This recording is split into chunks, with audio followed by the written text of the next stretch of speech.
Did everybody hear it? The lady say it's recording? Yes, and it even gave me a thing on the screen saying. Awesome. Here we are on The Blind Man in Black. I'm Brian Snyder. Thank you for watching on YouTube and listening on Apple Podcast. And if you like this thing, rate, subscribe, and review. Also, if you want to watch my wife and I exhausting each other, watch us on TikTok as the Exhausting Snyders. Now, my co-host and wife, Rachel Snyder, is here. She is the co-founder of Odsalon, former editor-in-chief of Atlas Obscura, deaf positive advocate, author, a writer, does everything. She's currently the founder of Posy Filled Pockets, and she can talk a little bit about that in a minute. But our guest, we've been waiting for him for a long time. He is a painter and a porn editor, Fritz Stryker. Thank you for being here. That's my pleasure. Thanks for having me. Yay! So I know you and Rachel have a very long, and I imagine very like exciting history. Very long. And some crazy shit has happened.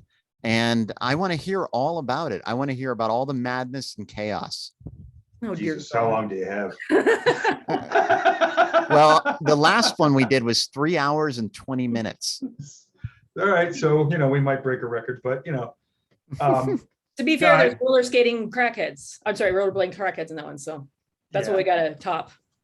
All right, well, I don't know if we can do that, but no, I know Rachel from San Francisco, from the rockabilly scene in the 90s.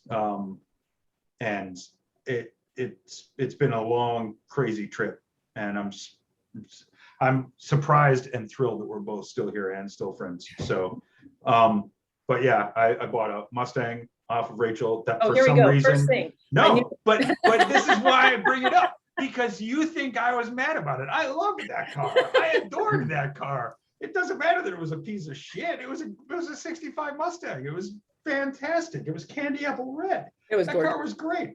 They didn't run. It was gorgeous. Well, I fixed it. That was the thing, is I worked on it because I'm a gearhead. You may not think that from a painter and porn editor and all the other weird shit that I've done. But, so why do you think she was mad about it? Oh, because she every time. Because he yelled at me is why. Because he ran at me down the street and was like, "You fucking sold me a lemon, you lemon seller, you shit." He yelled at me. You called her a lemon seller? I don't remember what he called me, but he called me a couple of things. But that's the funny thing. All the years that I've known Rachel, I've probably chased her down the street and screamed at her 1,000 fucking times, and that's the one that sticks out in her mind. It's hilarious. Okay, there you go. Later on, I learned that was just his. That was just me saying hi. And screaming obscenities on me on the street is just that's just where we always start. No, wait a minute. Rachel, do you feel like you sold him a lemon? I totally did, but it wasn't my car. I was getting a commission to sell it for my father-in-law at the time. That was the deal. So he was like, "Hell, do you know anybody who wants to buy this car? If you can sell it for me, I'll give you $300. So I'm like, "Oh, sure." So I saw the car once. I didn't know. Now, let me ask you this, Fritz. Did you take it to a mechanic before you bought it to have it looked at? No, I took it for a test drive. He trusted me. Yeah. I mean, she poured it on thick. She answered the door, and she's had a swaddled brand new baby, and she was like, "I need to sell this car." And man, it was like, go ahead. But you had met her before that, right? Yeah, no, of course. But I mean, like I said, when I went to buy the car, it was like laid on, like a mile thick. It was pretty thick. Yeah, it was literally like she had Mars, infant Mars. I don't know if I'm allowed to say that, by the way. Swaddled. Yeah, no, totally. I mean, it was the whole thing, and her dad was there, and her dad went on a test drive with me, and that was my first meeting with Mick, and that led again to another long friendship. But yeah, no, I mean, I knew enough about cars. I had a 62 New Yorker before that, a 77 Nova. Again, if it was Detroit steel, I knew I could work on it. I mean, Nova, what color was the Nova? My grandmother had like a 77 Nova. Take your pick. It was supposed to be, I think, gunmetal blue, but it was more rust than anything else. Yeah. Aren't all those cars like rusty copper colored? I thought that was. Yeah. Well, you probably had that back east rust right? That was, From yeah, the I had salt. that one when I was living in Pittsburgh, and when I went to college in Pittsburgh, Pennsylvania, and I had it there. So yeah, that car I beat the living hell out of. I was in my industrial goth days back then, so the car really got the shit kicked out of it. But yeah, no, so when I bought the Mustang, I knew from how it ran and how the brakes worked, and the fact that the electrical was fine, because that was the beauty of owning classic cars on both coasts, was that on the East Coast, like you said, Brian, it was a matter of rust, and on the West Coast, it was a matter of dry rot. So if the rubber and the electrical was fine, I knew I could fix everything else because it wouldn't be rusty, it wouldn't be rusted out. Not to mention all the crazy parts places that are on the West Coast. I was getting parts for that car from Arizona primarily, but there were, all sorts of salvage yards, Mopar yards. Actually, that car wasn't Mopar, that was the New Yorker, but still. And again, I think another thing that Rachel and I remained friends over is we're both weird research mavens. I was the guy who, again, back in the 90s, we're talking pre-internet and pre-pocket robots that we all have. God, it sucked then to do. Yeah, but it was like an adventure. I spent so much time at the San Francisco Public Library, like finding addresses to places in other states and then calling them and being like, hey, can you send me a catalog? And then 2-3 weeks later, a catalog would arrive in the mail, and I'd go through and I'd highlight it for all the parts I'd want. So it was much more like a scavenger hunt back there, whereas now it's like, where is this? Cool, thanks. Now I'm going to get back to watching. Thanks, Google. Yeah, thanks. Fucking Alexa. But yeah, no. So it was. I love the car, but it's just funny because, again, I people that don't know me think I'm homicidal, and I'm not. I love to yell. I love to bitch. I love to curse. It's just loud. Yeah, and you gotta look at it from my point of view. I'm what, 22 or something, and I'm getting free $300. All I have to do is sell this beautiful car. Yeah. Somebody. Yeah. But you're a lemon seller. And of course, my dad was my cohort in that. He absolutely, because he wanted me to buy him beer with the. So was the deal to sell the lemon as long as, he knew it was a lemon. We didn't. And as long as it was sold, wasn't a lemon. You got beer. It wasn't we didn't know shit about the car. I think I saw it once. I never I didn't even know how to drive then. I didn't have a license yet. Like I've never driven a car, so I wouldn't know. I also would not be surprised if the reason why I yelled you and chased you down the street, it was probably fucking Eric's idea. Oh, probably. Because that's the thing. It's like he and I were like the Blues Brother. We were Mutt and Jeff. The two of us were. I don't understand how we never got arrested. That's the thing that. Oh, I don't either. Boggles my mind. And I think it's just because we knew so many cops. Like I think it's just because we were drinking buddies with so many cops. But we did so much crazy shit in multiple states too, not just in San Francisco and Las Vegas. But yeah, no, I wouldn't be surprised if he put me up to it, because Eric would be like, "Go." You're like that Johnny Cash song, "Wanted Man in Reno, Wanted Man in." Pretty much. Yeah. But Eric would let people. He would let the cops come and use the bathroom at the house all the time. Yep. So well, that helps. Oh, it really helped. Yeah. All right, before we get deep into Eric, because we're going to go there. We don't want to get too deep into it. Yeah, everybody thought we were gay, so that's really funny that you said that. Deep inside Eric, to use porn terminology. Let's go back, because I want to start out from kind of where we left off, and then I want to start out where you started out. So when I first met you, Fritz, it was, I believe, and you can correct me if I'm wrong, you were going to travel all over the United States with a fifth wheel type thing. And I think it was January of 2019. And that's when I first met you. Yep, absolutely. Yeah, it was literally like I was in Doyle, California, which is just northeast of Tahoe. So I was on the eastern slopes of the Sierra. And I knew that if I didn't leave when I left, I would get snowed in there for months, and I'd already been there for a month, and it was a fun month. But holy shit, I had to get out because I was trying to be on the road, and I had spent like 4 months before that on the road, or 3 months before that on the road, and then got stuck. Anyway, but why did you go on the road? What was that all about? This journey? Oh, it was basically so. I guess full disclosure, I'm an alcoholic, and I've been sober for 7+ years, and at so at that time I was just sober a little over 5 years.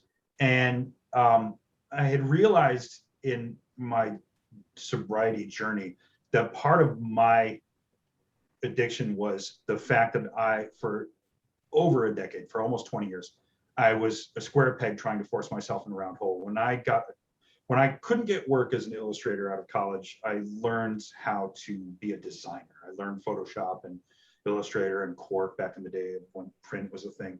And it was fine at first, but after 15 or 20 years and after a couple of major tragedies, and already being an alcoholic even though I didn't know it when I was younger, because we were just really fun then. Yeah. Oh, no, absolutely. It was, but it was, and I ended up working in tech at the end of it. Like it went from just design work, lots of graphic design, work in print design. I did some page layout stuff.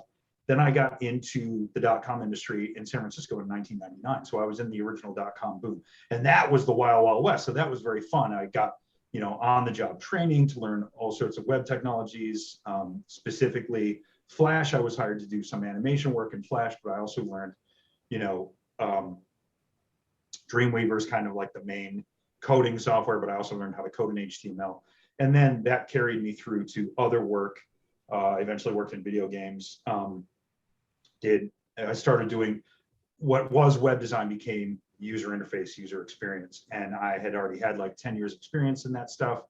So I kind of fell into work in video gaming in Los Angeles before I moved back to San Francisco, and then was working for a company who will not be named for a few years that did social games exclusively for Facebook. And at that same time, our friend Eric had died, which I'm sure we'll come back to full circle, but it was a devastating event for me. And it was a confluence of that accelerated my alcoholism.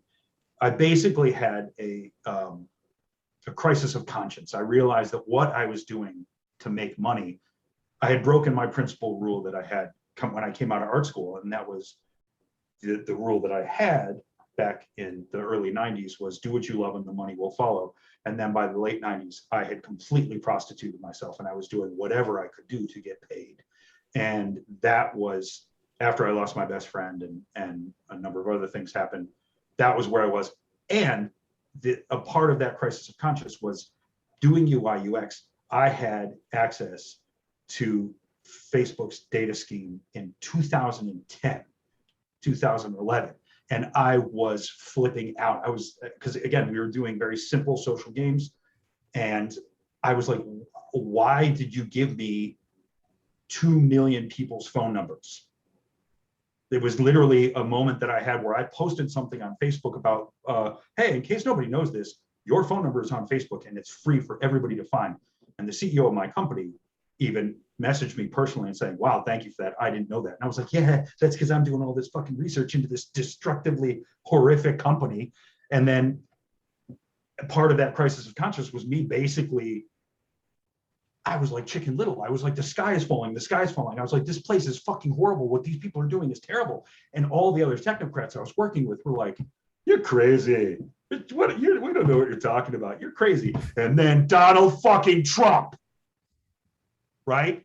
Then that. And I was like, at that point, I was like, I told you. But anyway, so. Wait a minute. You're not, I thought you voted for Donald Trump. Oh, snap. Take that from him, Fritz. Yeah, sure. And I'm a Chinese jet pilot. But no, so then I left San Francisco in 2015. I left that job in 2013. And then I went on to another company that I still kind of work for and I adore. I decided I wanted to completely destroy my career in tech. And I realized the best way to do that is to work in porn, because the technocrats hate the porn industry, because the porn industry is the industry that always leads advances in technology, not the tech sector. It's hilarious how they absolutely hate porn. So I was like, cool, if I don't ever want to work in tech again, which I don't, I'll start working in porn. and it worked like a fucking charm. Mhm. So then after a year or two of that, I realized that California and San Francisco was also part of my problem. So I moved to Seattle. That was a lateral move. Seattle is San Francisco part 2. Then I moved to Portland, Oregon, and because I was like, okay, I don't want to do what I had been doing. I was trying to downsize. I was trying to, because cost of living is specifically on the coast. I know all of California is kind of wacky, but the coastal cities, San Francisco, Los Angeles, San Diego, the cost of living is outrageous. It's insane. I was making 6 figures and I was still spending more than half of my income on rent. And I was living in a shithole in Berkeley. It was phenomenal. I was like, this is unsustainable. That's where the raccoons came out of the closet, by the way, Brian. That's not just rats, raccoons. No, I said raccoons. Oh, okay. Yeah, I thought you said rats. Oh no, But, little raccoon faces. Up in yeah, totally. closet. Little bastards with their hands Okay. being like, how come I'll get you, man? I'll cut you. Because I lived in that house too, and so did my dad. So yeah, that was a house we all got to enjoy. We're gonna get to the house, but before I want to know, because I want to join the road trip into COVID. Okay. Totally. So I'm getting to that. So after Portland, I had really kind of just gotten to the point where I was like, okay, everything I have tried, because I was trying to find what everybody refers to now as work-life balance. I was trying to find a little joy. I had been working nonstop and had no joy in my life for so many years that I was just trying to find a certain balance. And I just decided, I was like, look, you know what? Everything I've tried has failed. So fuck it.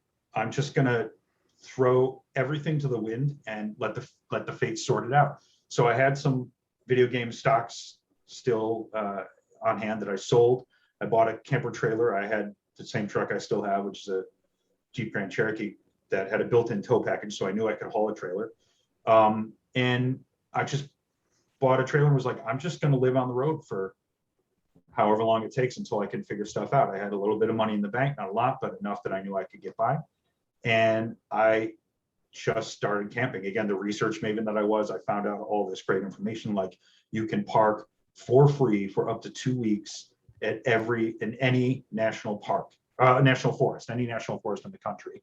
And so I was like, oh, cool. There's a ton of national forests on the West Coast. So I started in Oregon and worked my way down. And it was an amazing experience. It literally was that kind of epiphany that I was looking for, where I was like, I don't really care what happens to me. I'm finding joy again, even though I'm not working. Right. And and I remember you were just gonna travel around and then find a place that you liked, and maybe you would set up there and open a coffee shop or something, right?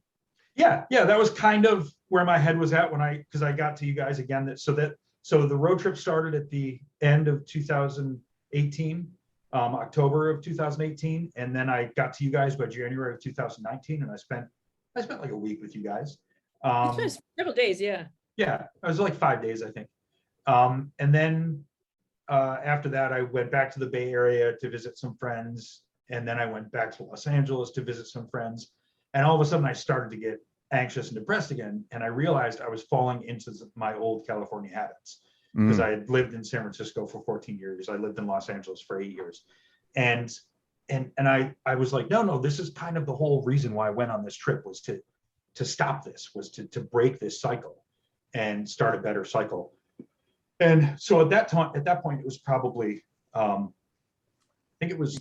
Was it the cycle of samsara? Which is the Buddhist cycle of suffering? Yeah, I mean, to an extent it was, but it was more a cycle of my own making, because again, once I got into comfortable spaces, I started doing the old things that were comfortable. And those things that were comfortable at that point, I had realized were the things that led me to drink. So I could see kind of from the outside that I was like, if I stay on this path, I know where this leads. I've been on this path before. So at that point, I decided, I was like, okay, I just need to get out of California for the first time in 22 years.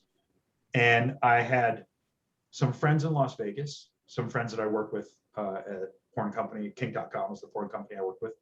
And that's, by the way, everybody, there's a documentary on Netflix. I don't know if it's still there, but I've watched it when I could see. and you can see jackhammering devices for the ladies or men, I guess. They like to call them as well. fucking machines. So, Yes. you know, it's Yeah. a very creative title, but but I had some friends that had moved out there, left California and moved out to Las Vegas. And I was like, oh, okay, I'll go out there and I'll visit them. And I was starting to run out of money. After about 6 months on the road, I was starting to run thin on funds. So I got to Las Vegas and I had lunch with an old director friend of mine, who at the time when I was working at Kink the first time, I was doing graphic design. I was doing, I was their senior graphic designer. I was doing logo work. I was doing ad work, kind of the same stuff I'd been doing for a while before. But so when I went to visit my friend in Las Vegas, he had set up this new studio and he's showing me his, this new studio that was rad. We went out to get some lunch. And just as I was leaving, he was talking to his producer about their editor. He was bitching about his editor. He's like, oh my God, if I just knew another editor, I'd get rid of this guy in a heartbeat. I'd get rid of this guy. And I haven't touched on this, so I'll cover it now, but I have been an independent filmmaker for like 20 years. I've done tons of shorts. I know, I watched a few, or I listened to a few. Right on, yeah. cool. Rachel played a few recently. Cool, good. I'm glad to see, glad to hear that.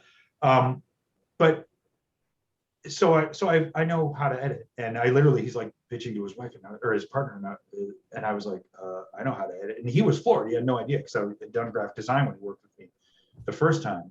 So he gave me a trial project. I did the project, and then that was it. I've been editing for him ever since for the last 2 years. But what happened was I got to Vegas in March. In July, Las Vegas turned into a giant pizza oven. It was 115 degrees every single day for 2 fucking months. Nope. And I was like, I'm from fucking Jotunheim. I'm not cut out for this shit. Only lizards are supposed to live in this. I was like, I'm out of here. And I just kind of like did the same process where I was like, okay, what are we going to do? Where are we going to go? And again, this is 2019 with Donald Josephat fucking Trump. And I was like, I really don't fucking like this place anymore. I think I want to get the fuck out. I don't want to go to Mexico because obviously the heat isn't working for me. Canada, you know what I mean? So I was like, if I'm going to go to Canada, I'm going to go back and visit my sister and my family outside Buffalo, New York. And I'm going to take this camper on the fucking road trip that I always wanted to take it on. And that's what happened is I took the camper on this crazy zigzag trip. I finally got to Roswell, New Mexico, a place I'd wanted to go pretty much all my life, which is in the middle of fucking nowhere, which is why I'd never been there with all the road trips I've been on. It's in the southeast corner of New Mexico, and there's not a major highway within 200 miles of it. It's literally like I was taking 3 number highways, 2-lane highways. It's a great little town. It's a fun little town, but that's why I've never been there. It's in the middle of nowhere. But now, yeah, I have to ask, did you see any UFOs? I don't know if I saw any UFOs, but some of the people that I saw in Roswell could probably classify as aliens. And I'm not talking about foreign human beings. Burners. Furners. I'm not talking about the furners. But it was a fun trip. It was a cute little town, and I did the museum and ate at a couple of funky diners and got a bunch of souvenirs. Yeah, but no, then I went through to Austin, Texas, because I have a bunch of friends in Austin, Texas, including 3 ex-girlfriends who I did not see. So that song, All Maxes Live in Texas, is actually very biographically true for me. Wow. Except I don't live in Tennessee. But I did. Not yet. Yeah, it's that would take a lot. I did go through Memphis, though. I did Graceland. I did the Sun Studios tour, which, by the way, if you're ever in Memphis and you have to do the 2 of them, as awesome as Graceland was, do the fucking Sun Studios tour. It's so much fucking cooler. It's small, it's tiny, but it's just, I thought it was way better because Elvis is great, but Sun Studios is everybody. It's Johnny Cash, it's Carl Perkins, it's everybody. Yeah, I mean, it literally is. I'm thinking, like, is it Bo Diddley? Did B.B. King record with them? I mean, and they had bought out the top of the studio since I was there in the 90s. And it was this apartment that they transformed into this little museum. They've got all this great stuff, records and signage and an old DJ's booth from the old record station in town.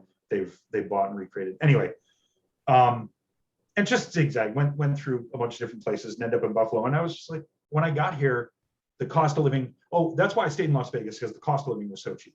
It literally, I was like, I can afford to live here now. I don't have to think I have to make a ton of money to live somewhere. And then the cost of living here in Buffalo, I'm paying a third for 100 square feet more than I was paying in Seattle. So, and when did COVID happen for you? So I got to Buffalo October 2nd of 2019, and COVID hit 5 months later. So I had moved into an apartment in a month after I got. So in November, I moved into my apartment, and work started slow, and then it picked back up, and then COVID hit in March 15th. Our former governor shut the state down, and New York City got hammered. The county I live in, Niagara County, there were very few deaths, specifically in comparison to New York City. I mean, poor New York City. I mean, well, the fact that they were doing temporary internment like at the jump was terrifying. I mean, that's what got the rest of us in the funeral industry really concerned. Yeah, because we don't have an island to do that. You know, like there's totally. So that was scary to watch. Yeah, it was. And I had a friend living in New York City at the time, so I was kind of getting live reports, and it was, it was rough. But for me, the whole transition was perfect, because if I were anywhere else during COVID, it would have been devastating. But because I live a mile away from my sister, I'm over there twice a week for dinner. Because I was close to family and able to commiserate with family and be, with my people, it was the best possible situation for an absolute tragedy. We're very fortunate we didn't lose anybody. Nobody that a friend of a friend got sick. That's the worst that happened to me. A friend that I haven't talked to in like 15 years did die. I just found out that recently that he was in Las Vegas. But yeah, so I when I got here and I saw how my family bonded, kind of reconnected, I decided, okay, I won't go to Canada. It's always an option. And then COVID hit, and Canada said, "Fuck you, America! You're not coming over for over a year." I think they've been waiting for like the last 50 years for an excuse to do that, and they finally got it with COVID. Yeah, I think as soon as COVID's gone, they're going to come up with something. Well, we're just going to leave. I know, totally. It was funny because our senator, I think it was like in June, started really needling Canada, being like, "Come on, Canada, open the border, open the border, come on, Canada." So Canada finally open up. Right? Seriously. And Canada finally opens their border. And what do we do in New York? Nope, you can't come in, Canadians. It was really kind of funny to be like, after all I feel like the little guy would do something that if he was in charge of that. Wouldn't that... Oh yeah. Let me in. You can't come in here. Seriously. So it was good. And there was COVID really kind of messed with everything work-wise, but I was also doing some design work with my friend in New York. So I had a little bit of work, and then fortunately they did something that they started fucking again, right? Well, they didn't start doing that again until the end of 2020. But the PUA insurance, for the first time, because I've been doing what I do as a professional creative, and you guys probably have had this problem too. Every time I got laid off, I was never eligible for unemployment. So almost my entire professional career, outside of the few years I worked in Hollywood and LA, like, because the infrastructure in Hollywood is set up for people on and off shoots all the time. Independent contracting, it's nowhere else can. Nowhere. So again, once my employment dipped a little bit in 2020, all of a sudden there was this unemployment insurance. So I was able to maintain, like, it didn't affect me poorly because I was working before it. And then what is this insurance you're talking about? Seriously, it was crazy. Unemployment. Doesn't that just mean a job? Right. So let's since we're back in Buffalo, let's go way back. Is that where you're from? Yeah, I was born in a small town just east of Niagara Falls called Lewiston. It's the hospital I was born in is literally right on Lake Ontario, or it's on the the Niagara Gorge, which is the Niagara River flows into Niagara Falls, and then there's a gorge that attaches to Lake Ontario. Mhm. But yeah, so I was born and raised out here. I spent my first 8 years in Niagara Falls. I lived in Niagara Falls, and then we moved to a small town off the Erie Canal called North Tonawanda. And I graduated high school there. So I was there for 10 years from when I was 8 to And 18. did you start illustrating then? When did that come about? Oh, I've been drawing my whole life. I have actual like crayon drawings I had done.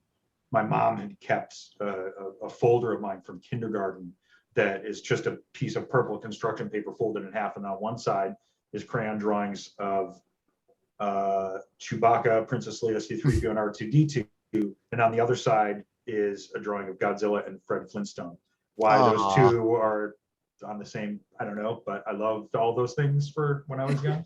So Flintstone, vitamins, and Star Wars. That's my childhood as well. Right. Yeah. Totally. Yeah. So yeah, no, I've been an artist all my life. I was very fortunate that my mom was extremely supportive of that, because it was a compulsory thing for me. Mhm. I didn't realize it until I became a creative professional, that I was like, I probably couldn't have done anything else, because every time I did try and do something else, I was just miserable. Right. So yeah, no, I've been drawing my whole life. I've been painting since I was a early teenager. And in fact, I probably had like coloring, watercolor paint books when I was a kid too, because those were a thing in the 70s, you know. What were you painting in your teenage years? Oh, pretty much anything horror films. You know, it was like also Doctor Who. Like I'm a genre nut. Like science fiction, horror, fantasy. I'm all over that stuff. I was huge into D&D. Basically, if you want to know what I was like at the age of 13, watch Stranger Things. I was Mike. I literally was Mike. I had all my D&D nerd friends. My sister's a few years older, like Nancy. Like, it was hilarious when that show first premiered. I was like, holy shit, this is kind of my life. Except that's on Netflix, right? Yeah, okay. Totally. But yeah, so I just, you know, again, whether it was like Dungeons and Dragons stuff or horror movie stuff when I got a little older, or science fiction, you know, Star Wars was a huge influence, because again, I'm 50 years old this year. I was born in 71. I was 6 years old when Star Wars came out. I've always said I was the perfect age for that movie. And then I bet that was amazing, right? The first time seeing that. Oh yeah, it was mind blowing. It was absolutely mind blowing. Because I was also a big Star Trek fan growing up as a kid. I was watching the Star Trek reruns, so that's kind of my gateway to science fiction. And then Star Wars became, you know, what Star Wars historically was for cinema. It basically re-enfranchised the blockbuster, and it really kind of formed a lot of my childhood. You know, again, is Rachel still with us? Because I know Star Wars is an issue. No, she's nodding off. I just don't care about it. No, well, that's what I was just going to say, is that post 1983, I can't stand Star Wars. Like, I literally like the original trilogy, but everything that's come since then has just been claptrap garbage, cash cow bullshit. You know, especially now that Disney's gotten their death grip on that franchise. It's horrible. It's absolutely. I mean, but I also hate Disney. Like, so, you know, pretty much everything Disney sucks cock. Well, we're sponsored by Disney, so we're going to have to not anymore. We were. For blowing that one for us. My pleasure. So, what was your childhood like, though? How? I mean, it sounds like your mother was supportive. What did she do? What did your father do? So my parents were divorced by the time I was in kindergarten. I can't remember. I thought it was 3. My sister thinks I was 5.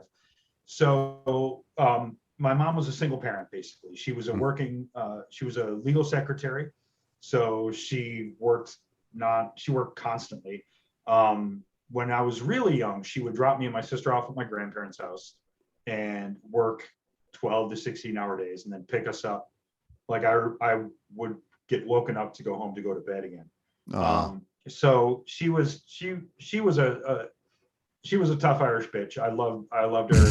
We didn't get along when I was a teenager, but I was a rebellious teenager, so that's kind of appropriate. But we made our peace. Why do you think you rebelled? Oh, because I was a teenage boy with all these weird fucking hormones in the 80s, and Nancy fucking Reagan, and yeah, I was a punk rocker. I mean, again, this is like Rachel and I have a lot of similar history, even though we didn't meet until our 20s. But I was a total punk rock kid. I was like, so one of my favorite scenes in cinema is the scene in Repo Man of the kids slam dancing in the parking lot of the drugstore, because I used to fucking do that, because there were no clubs that we could go to at 16-year-olds, 15-year-olds in Buffalo. So we would just bring a boombox on whoever had their mom's car and trash the outside of a drugstore until the cops came, and we all booked and found another one the following week. But so no, my childhood was very average. You know what I mean? It wasn't average at the time, because again, even in the 70s, like the single parent thing was, it was taboo and blah, blah, blah, and all that shit that a lot of people don't realize it was now, because it was prevalent. But especially in the 80s, I mean, Jesus Christ, the weird fucking Stepford Wives 1980s, where if you were remotely not like Ronald and Nancy fuck Reagan, you were strange, you were weird or whatever. Yeah, exactly. And I tell you what, I'm thrilled about that, because I wear weird on my sleeve like a badge, man. Like, fuck normal. What the fuck's normal anyways? Yeah. I mean, I've read 1984. Normal does not sound okay to me. But yeah, so it was pretty, again, punk rock teenager. Then I went to art school.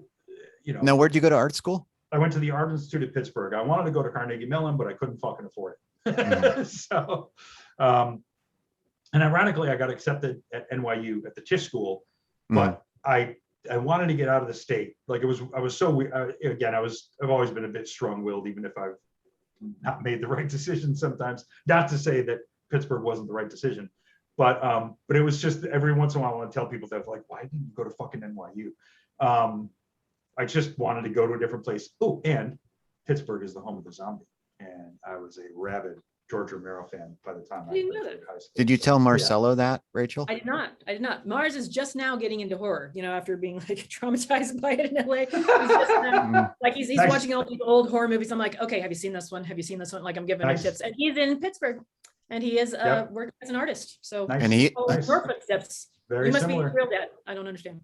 Well, maybe it was like all those times I held him as a baby while I was drunk. Maybe like, I don't know, like my drunk sweat osmosized through his swaddle. And he probably got a little bit of aerosol alcohol from just breathing on him. Totally. from one of us. Contact aerosol buzz. Yep. I love Mars, and I'm thrilled to death that Mars turned out okay, because holy shit.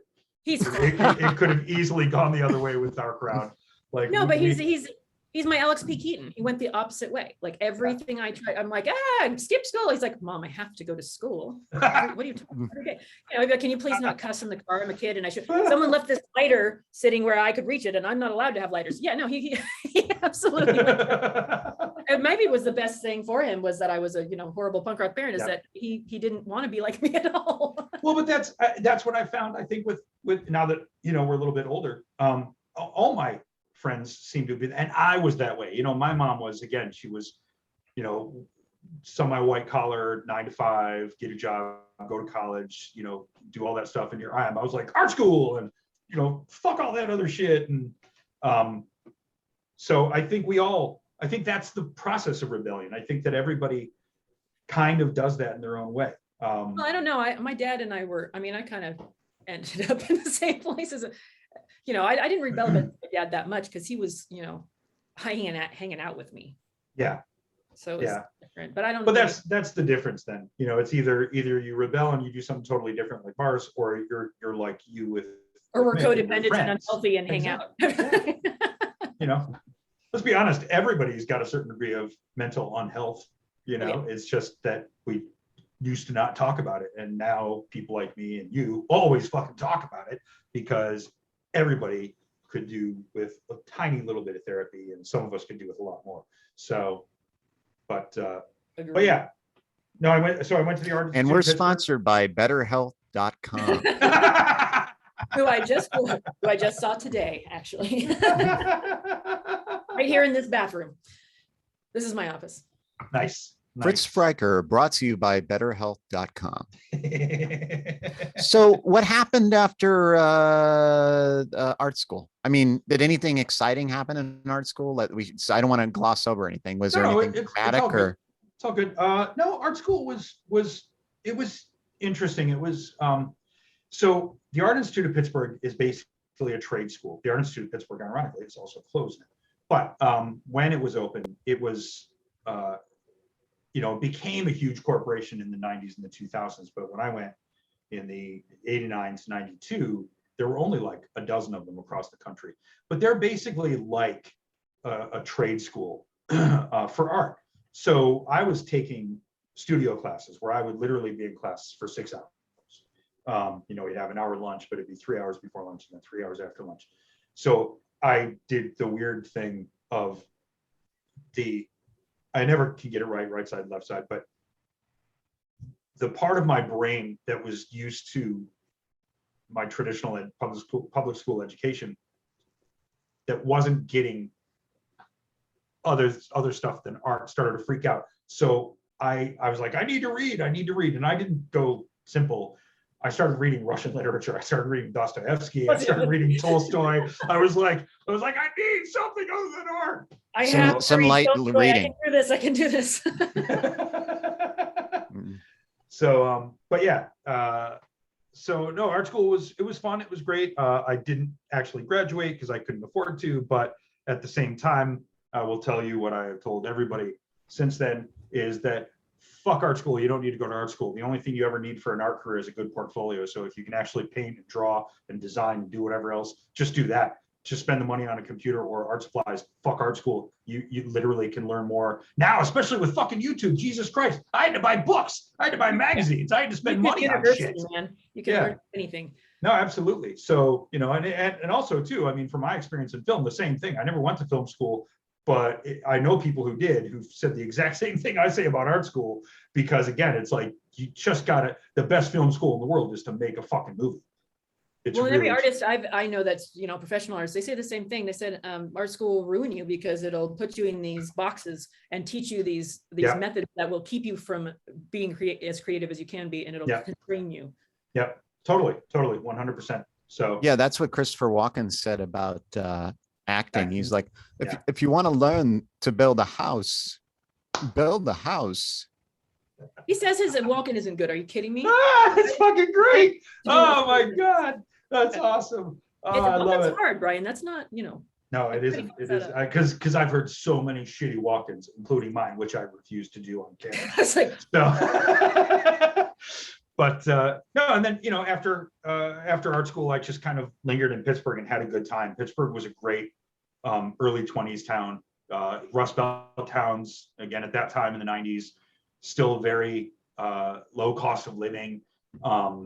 I kept living with musicians. I still have so many friends from my years in Pittsburgh. And you were punk rocking it out there? At that point, I had evolved a little bit. I was a little industrial, kind of post-punk industrial. That's the evolution, right? What's that? That's the evolution, right? It was like Cure stuff to punk to industrial to, and then when the swing rockabilly thing that we all just went through. Yeah, exactly. The style was so great and the music was so great. Yeah, totally. But yeah, so it was, and interestingly, like all of my music friends were totally different. Like one of my best friends was a heavy metal guy and still is, and another group of my friends were very like indie rock, garage rock guys. So I kind of got, I got more than an art school education in Pittsburgh. I also got this awesome musical education. And even in high school, I was never a popular music guy. I hated popular music, but we were lucky here in Buffalo. We could get a radio station from Toronto. I can't remember what the call numbers were, but it was 102.1. And it was one of those things where you had to be in the right place. Like if there was a hill in the way, you were fucked. But if you could get the signal, they were playing, again, this is in the 80s, they were playing The Smiths and The Cure and everything, English beat, all the stuff from Europe that nobody was playing, specifically in Rust Belt towns. You were getting a lot of it, I'm sure, Rachel, in California. I was here.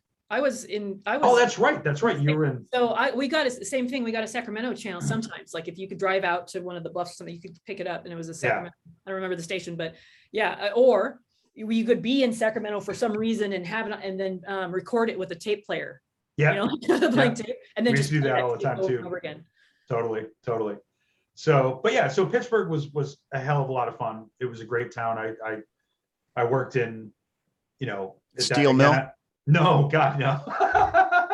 Labor and I are arch enemies. But I actually support labor. I just don't do it. But no, I worked in coffee houses and record stores and movie theaters and all the stuff that I'm still like a huge avid fan of. But it got to a point, I was working in this great little coffee house. Actually, this is a story I think you'll appreciate, Brian. I was working in a coffee house in Pittsburgh called the Beehive. It was in the College District near the University of Pittsburgh, called Oakland, ironically. And they had one coffee shop near downtown, and they had bought a second one. They bought this old movie theater that was vacant for like 5 or 10 years. It used to be called the King's Court because it had this facade of a castle, like a turret was where the box office was. And they had turned it into a cafe. And when I was working there, me and one of my other friends badgered them for like almost a year to be like, dude, you have to put movies in this movie theater. Like, you have to play movies. We're right by college. I was like, just letting people drink their coffee in this movie theater is kind of a crime.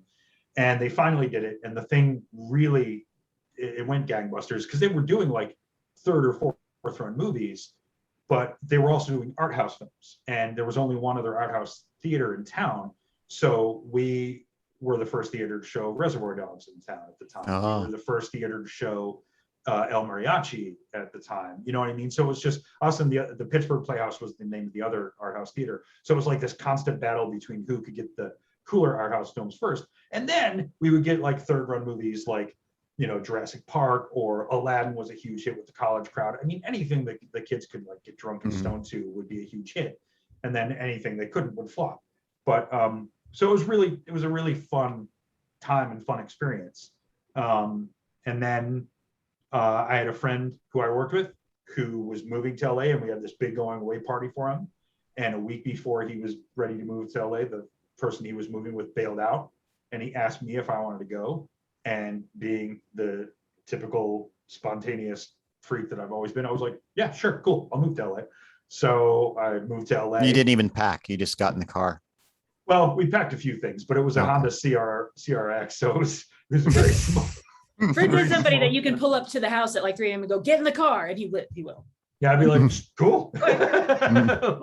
So yeah, I moved to LA in '93, and through this weird like 6 degrees of separation kismet, I ended up working in Hollywood almost immediately. I worked for a small direct-to-video company called Full Moon that did Puppet Masters, kind of like their big claim to fame, but they did a lot of really schlocky, shitty horror movies. It was all direct-to-video, but it was rad. It was like, I started working craft service. I wore my leather jacket that I had airbrushed a Geiger on the back of when we were out on a location shoot. The head of the effects department saw it, hired me on so once that shoot was done, I went right from craft service to effects, and then I worked on storyboards, and it was just great. Within like a year, I had bucket listed all these things. Then my old roommates from San Francisco were like, or my old roommates from Pittsburgh were like, hey, we're moving to San Francisco. Do you want to move to San Francisco? So what did I say? Yeah, sure, I'll move to San Francisco. So I just fucked off what probably would have ended up being a really lucrative film career, and moved to San Francisco. However, I know that if I would have stayed, I would have turned into one of those Harvey Weinstein douchebags. So I'm super thrilled I left. Wait, did you just say you would have turned into Harvey Weinstein? I would have turned into one of those people, because again, you would have been jacking off into a plant in front of women? Yeah, there was potential for that. I mean, there was potential. There was potential, because again, I was 23 years old, and I was like literally had done this really radical like ladder climb. And if I would have stayed, I probably would have continued to go, or died of a drug overdose, or drank myself to death, or whatever. Like, it's just, I have a feeling it just would have ended horribly, because one of the reasons why I left is because in that year that I worked in Hollywood, I had heard so many horror stories from women that I worked with about different things. You mean the casting couch? Oh God, yeah, the casting couch. I mean, just the shit that women would have to put up with on set. Mm-hmm. You know what I mean? And I'm not talking actresses. I'm talking below the line. I was, when I worked on Crafty, I was the bottom of the line. Like, you don't get any lower than craft service. Even the PAs are above craft service. Mm-hmm. So, but at the same time, when you're crafty, you know everybody comes to the fucking craft table. Every single person on that set comes to the fucking craft table. So, you know, you make friends with people, you hear things, and the stories that I heard from some of my girlfriends in LA, I was like, I can't stay here. This place is a fucking hellhole. What's the worst story you heard? Rape. Right. Straight up rape. You know what I mean? It's just 100%. You know, just that whole, again, the whole Harvey Weinstein bullshit. I had heard that back in 1993. So 20 years later, when all of a sudden it becomes a thing, and thank God for Me Too, but all of a sudden when it becomes a thing, I was like, yeah, the casting couch is real. It's not just a fucking joke. It's just like the altar boy thing. The pedophile. Everyone's known for years was totally a thing. And then suddenly... Exactly. The pedophile priest thing. When that thing broke in 2001, I was an altar boy for 5 years. When I was very young, I was devout for a few years because, again, without a father figure, I was kind of lost until I became a punk rock. And then I said, oh, I don't need anybody. But in 2001, when that story broke, my mom, I remember vividly my mom basically having a conversation with me. She was like, that didn't happen to you. I was like, no, but we knew it was happening because we would joke about it. So the fact that all of a sudden, 15 years later, everybody's talking about this, like, oh my God, how is this happening? It's like, no. That's the reason why Sinead O'Connor ripped up the picture of the Pope, is because the Pope, they were raping kids in Ireland and she was pissed off about it. And all us fucking Nancy Reagan Americans were like, oh, not the Pope. I was like, I've been on a recent Sinead O'Connor kick, and I've been thinking a lot about that, about how everyone reacted, about how my dad reacted. And I was like, and I never understood. I thought it was just a punk rock thing to do. Like, I thought she was just being edgy. It didn't occur to me. I mean, because I didn't know. And then when it came, and I was like, oh shit. Have you read her memoirs? That's what she threw her career away for, was to do that. She's fucking rad. Have you read her memoirs? We haven't read it yet, but we're talking about it. I just finished it. I bought it as soon as it came out. I just finished it. It's fantastic. Because I didn't know that either. I thought the exact same thing. I thought it was just a punk rock thing to do. And it was from that book. From that book, she was like protesting all the fucking child rape from the priests in fucking Ireland. And I was like, wow, that's rad. Yeah, I adore her as well. You know, I got back into vinyl collecting last year during the pandemic, and one of the first albums I got was Lion and the Cobra, because I was like, oh, that's the best album ever. Yeah, absolutely. I made listen to it on vacation recently.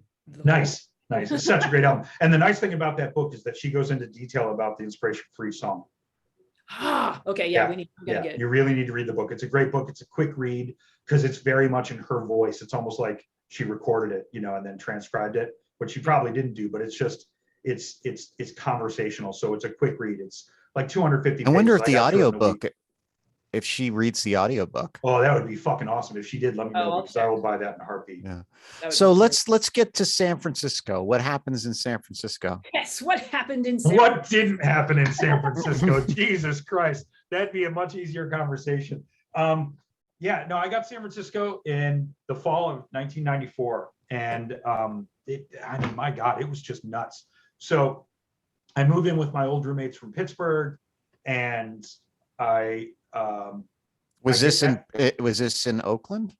No, in San Francisco. We lived in San Francisco proper. Our first place was on Haight Street. You could still afford to live in San Francisco then. Anybody? Yes, right. As an artist, you could still afford to live in San Francisco in the 90s. That's, again, like Rachel and I were there in the heyday. We were there when it was still okay and watched it turn into technocrat hell.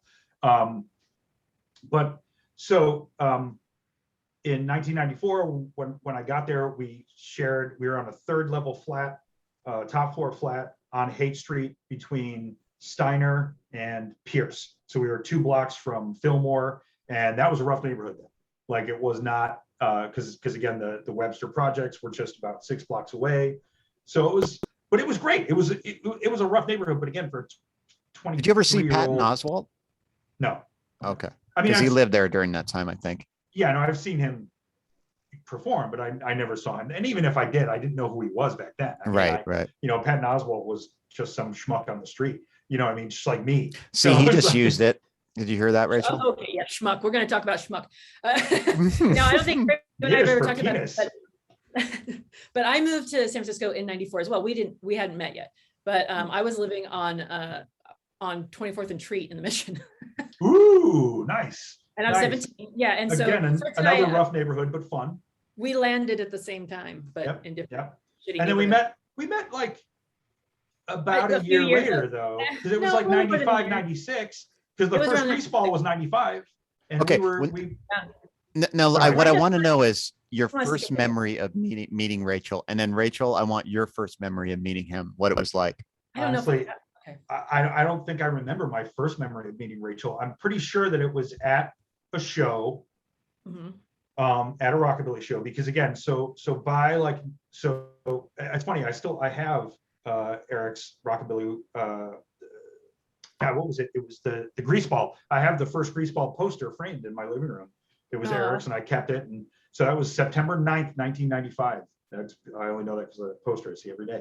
But so that was like my break into the scene, because before that, like I said, I lived in San Francisco at that point for a year. I started working at a cafe on Haight Street, People's Cafe, that I don't know if I think it's gone now, but that was right on Haight and Masonic.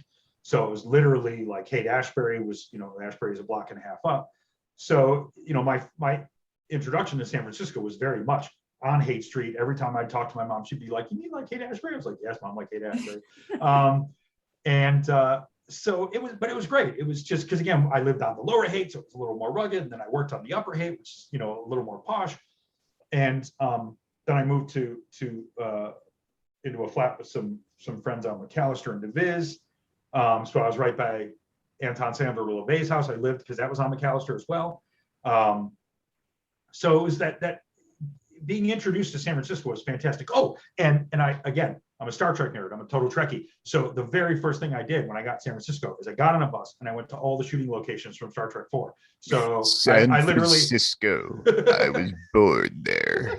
Totally. Yay, George Takei. I've met him like 3 times. Right? No, but I literally, I walked onto Columbus Street and I got in front of a cab and I was like, "Double dumbass on you." And the cab driver was like, "What?" Like, just get out of the way. Like, where are the nuclear vessels? Alameda. Yeah, where's Alameda? No one cared about Alameda back then. No, I know, right? Seriously. They did in that movie. Totally. That was very important to the plot. Because they had to get to the USS Enterprise, even though the Enterprise was stationed off the coast of Cuba. Oh my God. So, but I want to kind of, because this is going to be a meaty part of this conversation. Could you, Rachel, do you remember the first time you met Fritz? And also, you should tell everybody who's listening and watching who Eric is, because that's a very important character in this story. Yeah, he's the linchpin. Eric was I didn't meet Eric until late 95 or 96, so I wouldn't have met you until then. But Eric, I was working at I too was working at a scenester place. I was working at Tower Records on Telegraph in Berkeley. Yep. And Eric was one of the security guards, and we made fast friends. And I met Fritz through Eric, but I couldn't possibly, I agree it was at a show. I know it was at a show. Yeah. But Fritz and I were probably both drunk and running around like maniacs, because that's what we did, both of us then. And so I don't remember the moment we met. I also heard about Fritz, like a ton about him from Eric already. So in my mind, we already already knew who he was. And do you physically describe Eric? So Eric was 6'4", between 300 and 400 pounds. Huge guy, huge rockabilly guy, sleeve tattoos. He had, sandy blonde hair. There you go. There's a picture. I love that picture. So that's Eric in the bottom. What is that? Right, left? It's the man in the photo. That's me and Eric. But isn't that a guy behind you? That's Eric in the front. That's Eric in the front. Eric in the front. But yeah, so he looked. My favorite thing about Eric is that he looked like he was a murderer. He bounced at the Cocodrie. He bounced at the Hell's Angels bar in San Francisco before they closed it down. But he was a fucking teddy bear. Like, that guy could fight, but hated fighting passionately. He was just fancy hats up, the Cuba hats or whatever. I still have that his fez. I kept his fez. But yeah, so it was funny because when I met Eric, before I get to when Rachel and I met, when I met Eric, it was definitely at shows. And for the first few months of Eric and I meeting each other, because again, this is the rockabilly scene. So it is pretty much testosterone to 1,000. So Eric and I would see each other at shows and we walk past each other and we'd be like, just do the macho nod and just be like, I'm acknowledging your existence, but you're also possibly competition. So I'm going to keep you at arm's length. And then I'm sure and I don't remember vividly, but I remember those nods and seeing each other. But then I know we became friends because of our sense of humor, which Rachel also shares. This offbeat, completely irreverent sense of humor. And Eric used to call me No Filter Fritz because I would say whatever the fuck I wanted to say, whenever the fuck I wanted to say it, no matter who was around or what possible consequences. To give a brief example, one Zero time, fucks given. Zero. Zero fucks given. I want to show off one more picture just to give Eric's size, because he's a big guy. This girl she's bigger than me. He was just, and she's standing on a curb and he's standing on the street. Yeah, he was a huge guy. I mean, I could just like, sometimes I just lay back on him like he was a wall and just. Can you describe the photo for those listening? He's it's a very large man, and I just lost it, but a very large man in a button-up shirt with rolled up and a white t-shirt underneath, with a girl who's quite smaller than him, but and they're standing in front of a classic car. Eric was always very well put together. He was always perfectly, and his hair was always perfect, and he was very well coiffed and well dressed all the time. Yep. But he was a giant. He was gigantic. He's the largest person I've ever known, and not just wide, but tall too. I mean, he was just a building of a person. Yeah. Like I said, at least 6'4", at least 6'4", at least, maybe even 6'5", and definitely 400 pounds. Yeah.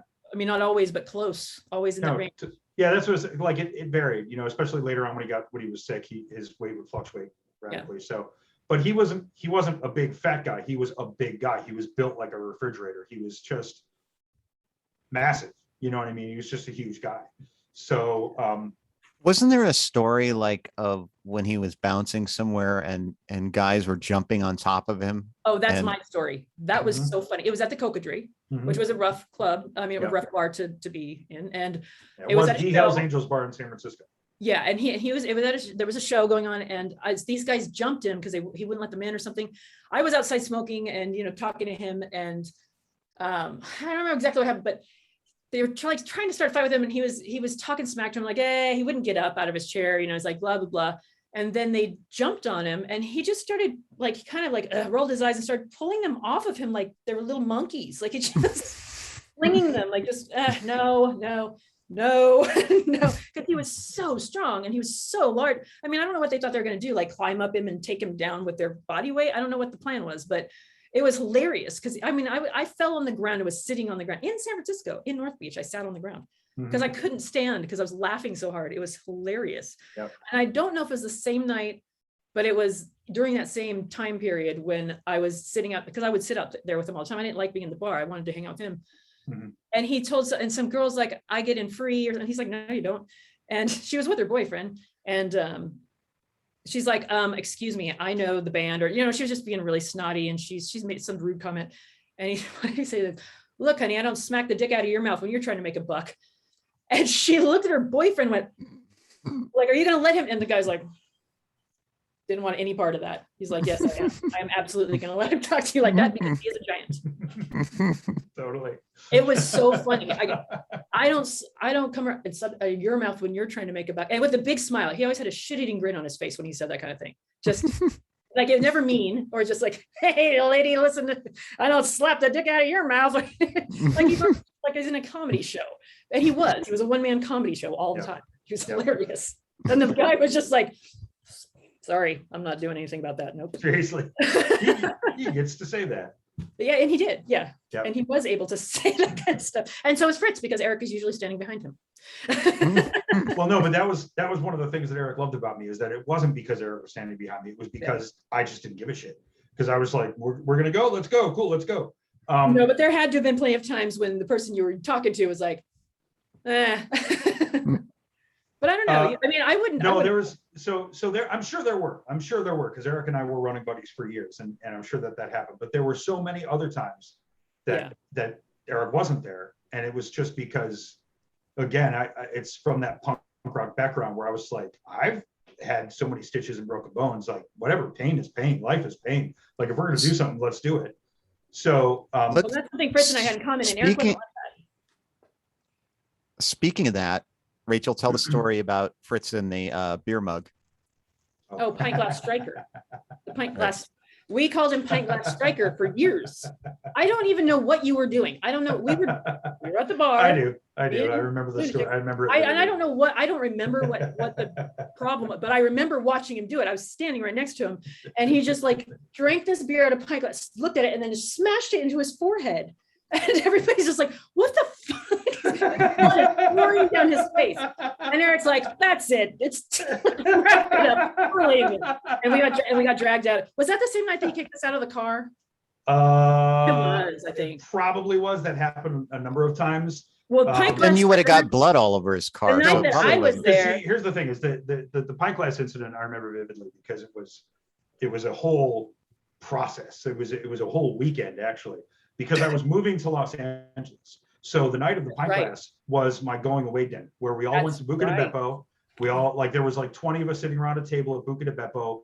My friends from all sorts of different crowds. It was hilarious. It was like my Eric was there, and old girlfriends from the rockabilly scene were there, and friends of mine from, because once I started bouncing at all sorts of clubs. So that I was bouncing at this house club. So there were these guys like house DJs sitting on one side of the table. It was hilarious. It was just this hodgepodge of all these San Francisco friends of mine. But so we're Buca de Beppo, so we're drinking fucking Chianti like crazy while we're eating shitty pasta. And then we went to the Bamboo Hut because it was our bar, because we had all worked there, and we never paid for a fucking drink at that place. So we continued to drink, and it was like everybody was already loaded by the time we got there. So we were all really fucking drunk. So I'm leaving within a few days for Los Angeles. I again was working in tech. This is 2001.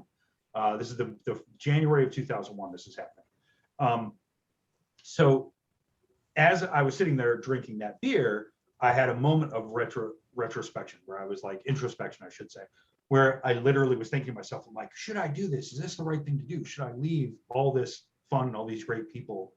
And should I go back down to LA? And side note, the reason why I had chose to move to LA is because I knew the .com crash was coming.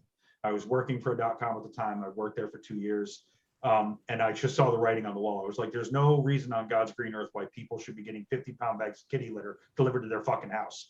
You know, I was like, this whole deck of cards is going to come tumbling down.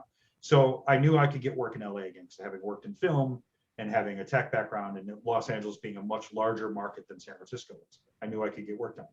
So again, like I said, this is when I started to chase the money. That goes back to our previous conversation. So, but at the Bamboo Hut, I finished this pint glass, and I literally say to myself, fuck it, I'm going. And that's when I smashed. I was like, I just had to break the habit or whatever. And I smashed it, and it fucking exploded. And I instantly sobered up. I was instantly sober again. And you know what's so weird is I remember that moment exactly, because I was looking at you. I don't know, you were close by, and I was just kind of watching you. I don't know why. There's nothing better to look at, I guess. And I was paying attention because you got this look on your face, like you were staring at the glass.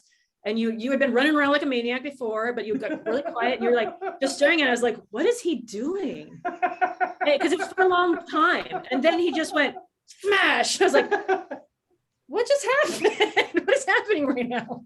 Now, let me ask you this, Fritz. Was, because you said you felt like you were prostituting yourself. Was it the realization that because you were, that you smashed it? Was that what I'm hearing? No, that was 15 years later that I came to that realization, or 10 years later I came to that realization. That was the beginning of that 10-year process, right? So that was just me, because like I said, I made the reference point back because that was when I started to chase the money. In hindsight, as they always say, hindsight is 20/20. I should have stayed in San Francisco, and I should have just got a job bartending or waiting tables again. And I should have just said, fuck it, and been with all my close friends and family. But what I did is I went to Los Angeles. I got shitty jobs in design. I had very few friends that I could hang out with, and I started to drink from home. That was the beginning of my alcoholism, because I was doing things I didn't like. I wasn't with my people. I wasn't with my tribe. I was alone. And I was already an alcoholic, so I started to do the bad alcoholic things, which was drinking at home. And it must have been a hard time to leave because I mean, everything was awesome then. Like we were all having so much fun and it was, you know, very top of the world and such a huge, big family of people and things were good. And to leave that on your own, yeah, I can see that being a rough decision. Yeah. Did you, really when you were in LA, did you go to the Derby where Swingers was filmed? I had gone to the Derby before that because again, I went from the rockabilly scene into the swing scene. That was kind of like a natural transition. I even worked on a zine out of San Francisco doing graphic design and illustration work. And so I've been to the Derby many, many times, just because again, the LA San Francisco trip was like kind of a rite of passage for all of us. Like we want to get out of San Francisco for a weekend, go to LA. You know, I mean, it was, you know, a 4-hour drive down the shitty 5. And as long as you could tolerate the half an hour of the horrible slaughterhouse smell, Auschwitz. Yeah, exactly. Auschwitz. That's great. I never heard that before. That's fantastic. But it was like, oh, Harris Ranch, roll up the windows. It doesn't matter if it's 200 degrees inside the car. It's terrible. I've sniffed shit many times on that drive. Many times. Well, that's not just shit. That's also carcass. Gross. That's why it's so terrible, because it's not just shit. It's also rotting cow meat. Right. Well, I want to clarify that this pint glass striker incident was not in his punk rock days. This was in his swing days. So he's in a suit. Like this is not like punk rock. Like he's in a very nice suit at a very, you know, at a swing bar, and everybody's dressed to the nines, and that's when he's, you know, smashing glass in his face. So, and the reason why I know we didn't get in Eric's car though is because what happened immediately was Eric and Steve-O immediately went. Not Steve-O from the Jackass, right? No, not that poser, the original Steve-O, our friend Steve, who's a San Francisco firefighter and still lives out in the Bay Area. He's with company number 1, I think, downtown San Francisco. So he's still around. I keep in touch with him still too. Again, all these relationships were lifelong bonds. We're still all really, really good friends. So Steve-O and Eric rush me into the men's room. They start going full EMT mode. So I have probably like 3 or 4 cuts on my forehead. And only 3 or 4 because I smashed the thing with such velocity that it literally exploded and it went every direction. And it was only the shards that I mashed into my forehead with my palm that actually cut my forehead, and I probably got some cuts on my palm too. It was very dramatic. Yeah. But did I miss something? Why did you do it? Again, it was that do or die moment where I was like, should I stay or should I go, to quote the Clash? And I was like, fuck it, I have to go. And it was just that kind of, again, it was those punk rock because he's a instincts. So you're like, that was the decision, that was the period, the explosion. Yeah, I was like, I have to go. It was like it was kind of that reckoning, you know, that I had to force myself to make the decision. And again, in hindsight, it was probably the wrong decision, and my intuition probably knew that, and that's why it's the ego and the id. I mean, we're all literate readers and very competent in psychology. It was the ego and the id. You know, my id was like, stay, this is your tribe. My ego was like, oh, I need to work. I'm a professional designer now, and I can't. And I was right about the dot-com crash. I left in January of 2001, and in March of 2001, the crash hit. And in May of 2001, the company I worked for was closed. I mean, it was devastating to the San Francisco economy. However, we all were dirtbags before that, so I should have just stayed and it would have been fine. The pint glass exploding made it crash. Yeah, right. That's what it was. Now, but this goes back to another thing that Rachel had said. So the next day was the day before I was leaving, and Eric had got us all tickets at Bimbo's to see Bill Haley's Comets. That was his going away present to me. And so we went to Bimbo's to see another big club that we always used to go to, with one of the fancy clubs. And so I have this bandage on my forehead that's, you know, again, I didn't get stitches, so it's still bloody. He's got his new name, which is Pint Glass Striker. Pint Glass Striker. And so at this show, which Eric drove us all to in his 64 DeSoto, 62 DeSoto, I can't remember, but this big old classic car that he'd been working on for years. And so we go to Bimbo's, we go to the show. Tensions are already kind of riding high because I'm leaving, and you know, Eric and I are macho, and we don't want to be all like, I'm gonna miss you, bro. They couldn't make out in front of everybody. Right, seriously. No matter how much we wanted, our bromance couldn't come to fruition the way we wanted it to. So at that show, the girl who will not be named, that Eric had loved forever, who was just a total piece of shit. She shows up on her own. Like she was going to come separately. Eric was going to pick her up. She's like, no, I'll get there on my own. She shows up with another date. So Eric basically goes off because he's already super tense about me leaving. It's already like, there's already all this buildup. And then this happens that I think was the last straw. I think that they remained friends after that, but I think that ended Eric's infatuation with her. But he was furious, and it was just this horrible thing. And so I had decided that I was like, okay, I'm leaving town. I got nothing to fucking lose. I'm going to go give this bitch a piece of my mind. Oh, so I remember that now. So we go outside. She's outside. She's crying because Eric had laid into her, and everybody basically was like, "You are a cunt. You're a piece of shit." Like everybody came down on her because it was just the ultimate dick move after 1,000 dick moves, and it was kind of the straw that broke the camel's back for everybody. And so, because I was leaving the next morning, the truck was packed. It was in my driveway waiting to roll out, and I go up to her outside. And I was like, all right, Nicole, I need to talk to you for a minute. I said her name. You'll not be named. Seriously. But anyway, so I was like, I just have to give you a piece of my mind. I wanted to do this for years, and now I'm gonna finally do it. And so the guy she came with was apparently some like wannabe player, like wannabe tough guy, gangster thug type dude. And he had this little crony that was like the swing cat dressed in a suit and trying to be Edward G. Robinson, just trying to be this little badass. And I'm trying to talk to Rachel, and he's trying to take Rachel away. And I was like, no, look, brother, I'm just going to talk to her for 5 minutes, and then you guys can go. It's not that big a deal. Wait, to me, not to me. Or no, sorry. The other person. The other one. The other bad The one that was named named but shall not be named. Yeah, seriously. Sorry about that. Sorry. You were giving me a talking to, not no, totally. But So Rachel, that's who it was. who shall not be named. Go ahead. No, so I'm like, look, I just want to talk to her for 5 minutes, and then you can fuck off and do whatever you want. I don't give a shit. I'm leaving. It's not that big a deal. And it just went back and forth a couple of times. And finally, the guy does the classic move of sticking his hand in his coat like he's reaching for a piece. Mm-hmm. And I was like, oh, Jesus Christ, are we really going to fucking do this? So I leaned down because, again, the guy's probably 8 inches shorter than I am, if not more. I get right into his fucking face. And again, there's a bloody bandage on my fucking forehead. And I was like, all right, you little pissant. If you got a fucking piece in there, then pull it the fuck out and fucking shoot me. Otherwise, get the fuck out of here. I'm talking to this bitch whether you like it or not. And he looks at me and he can't keep his eyes off the patch. He literally can't keep his eyes off the bloody fucking bandage on my forehead.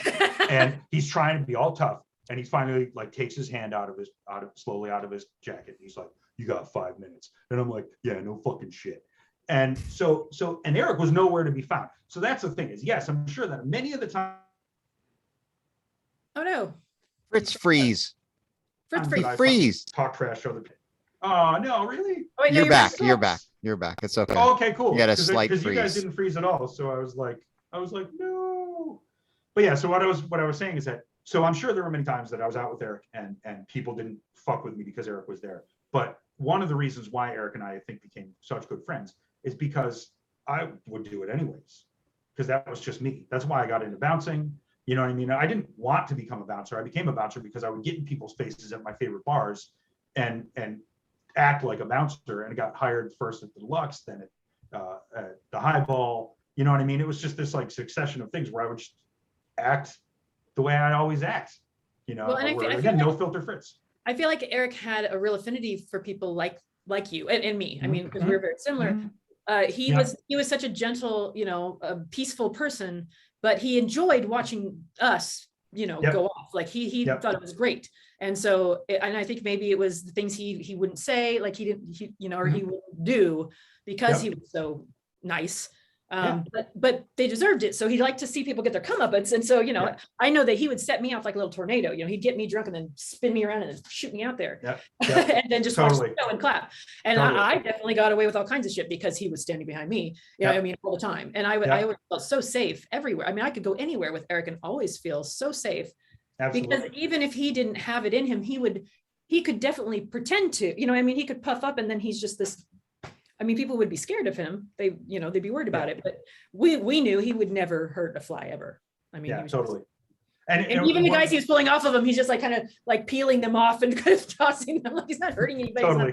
He's just like, oh, come on, get off me, you know. And his mouth was something else. But usually when he's just playing, you know, like he wouldn't get mad, or even when he's mad, you couldn't tell he was mad because he'd smile and he'd kind of laugh. But even when he was like talking shit to somebody, it didn't seem violent, or, you know, like Fritz and I are scary. Like we get mad, we're scary because you can tell that we're mean. And Eric was more snarky, like he was funny. Even when he was mad and talking shit, he was just funny. Yep. And I knocked out a cop. That was another thing I did that I think Eric thought was interesting because. Well, he got mad at us one night. I don't remember. I guess it wasn't this, but he got mad at both of us one night because we were being rowdy in the car. And he kicked us out. He's pulled over. You know, remember he pulled over like a Walgreens in the middle of the ghetto in Oakland and was like, get out, and kicked us both out of the car and sat us down on the sidewalk and yelled at us for like. It wasn't that because you were like. I don't remember what Fritz was doing, but he was being loud and really, really rowdy. I was laying in the back seat with no seatbelt going, ah, and I had a ring pop, you know, and I was like, I don't like this. And I threw it thinking the window was open for some, because of course it wasn't, because we weren't going to the bridge or whatever. And it smashed on the window and got piece of candy all over the back of the DeSoto. And it was the DeSoto. That was the only thing Eric loved more than us was the DeSoto. And he was already mad. Like he was already irritated with both of us because we were being so obnoxious. And he's like, you guys are fucking annoying. I can't wait to get home and get you out of my car. And then I smashed the candy and he just went like pulled over. Get the fuck out of my car. He kicked us both out. And I think you said something like, oh, I think I'm going to puke. And he's like, don't you sit down. And he sat down on the curb and just stood over us and went, you two are fucking, and I can't take you anywhere. And you're such assholes. And he just yelled at both of us. And we're like, he was totally the dad. And he's like, and I should leave you both here in the middle of the night. Like, I'm like, you know, I'm like in a chintzy dress and I don't have a jacket and I've got cane. I'm like, please don't leave me in East Oakland like this. And both of us just shut up and we're like, we're sorry. Can we please get back in the car? Because I think that's the only time. No, that's not the only time he's probably yelled at me, but that was the one that was very distinctive. And it was because it was both of us. And he was just like, okay, dad's turning the car around for reals. Pulling up. Yeah, totally. So the cop that you knocked out, did you go to jail for that? No, not at all. No, because it was an off-duty cop from out of town. And, okay. And he was acting shitty, and he knew he was acting shitty, and his friends knew he was acting shitty. So it was one of those things where it was just like, and I think it was also one of those things where, you know, I don't think a cop would want anybody to know that he got knocked the fuck out by some punk. Right. You know what I mean? Like I just don't think. So, but yeah, it was an interesting story that I won't go into details about because it's kind of fucked up. But Eric definitely was like, Jesus Christ, you knocked out a cop. Well, let me ask you this. What's the wildest and craziest thing you've seen Rachel do? Oh God. Probably. I don't even want to. Honestly, I don't know. I mean, we're both cut from the same cloth, so it's almost impossible to judge because it's the same wild and crazy shit that I have done. Same shit, and we're usually doing it at the same time on our own little trajectories. So nice evasion. Totally. Nice No, but it's true because the other thing you have to remember too, Brian, is that I was drunk most of the time, so I don't have vivid memories of everything we did. It's little patches, like you know, like the car story and the Pint class story, and it's like there are these little moments that stand out. But it's also because it was every fucking night. Like it was just our life. It was just what we did. You know, Eric and I clubs and we all were out every night drinking like that. And Fritz and I were big drinkers. I mean, we were rowdy drinkers. So we just get started right away and kind of did our own thing. I mean, I was usually on my own little thing and I'd see Fritz doing his little thing and I'd watch him sometimes for a minute, but I was always really focused on my bullshit that I was doing. Yep. And Eric, I want to know what that bullshit was though. I mean, exactly that bullshit, like just fucking with people at the bar and, you know, being rowdy and annoying and obnoxious. And I'm sorry I can't be more concise about that, Brian, but you're gonna have to talk to my lawyer, Jack Daniels, because I do not recall. Right. And I'm not trying to evade, honestly. But no, I mean, we had, I do remember like when Rachel and I first met, I remember I was crushing on her a little bit and she was crushing on me a little bit, but we also didn't think the other was crushing on. And then we became friends. So nothing ever happened. Like it was just one of those things that by the time we knew each other had crushed on each other, it was like a year later and we were already like brother and sister. And it was like, I can't, that's weird. And we were too crazy. I mean, we were both so similar that oh my God, we were so unhinged. I mean, now we're so tame old people compared to 25 years ago. Like it's a miracle we survived. I mean, I told this to many people after Eric died, that I never thought I would live to see 40. I never did. So that's another reason why my road trip happened, was because I had never made any plans past the age of 39. I had never even considered existing into my 40s and beyond. And here I am, 50 years old, as healthy as a fucking horse. And I'm like, I better fucking think about this shit, because I'm not going anywhere apparently, so. And Rachel, you feel the same way, right? I felt the exact same way. Oh, I had no intention of hitting this age. I didn't think I was ever going to be a mother. I didn't think I would live. You doubled down on that one. Yeah. And and I love my boys more than anything on earth, but they were both surprises that were I was actively taking actions to not be surprised with. So, but I decided to do that, and that changed me considerably, but not totally, because as we mentioned earlier, Marcel had, he was raised by wolves, my first child. Yeah. But it made me want to be here, because I didn't really care before that. Before Mars, I could take or leave being here. I just wanted to rage, in every way, in the good way and the bad way. I had so much energy and anger and stifled creativity and just so much going on, churning around, that I didn't give a shit what happened to me until Mars. And then when Mars came along, I started to care only because of him. And then eventually I started to like myself a little bit and try to be here a little harder. But it's still a shock. And it was a shock to everybody else too. I mean, people actually had bets on if I'd hit 30. Yeah. I mean, literal money bets. Did you feel that Fritz, that she was on the same path? I'm sure I did, because that's why we were so close. That's why we are still so close. You know what I mean? It was one of those things that we all bonded in a way that is trauma bonded.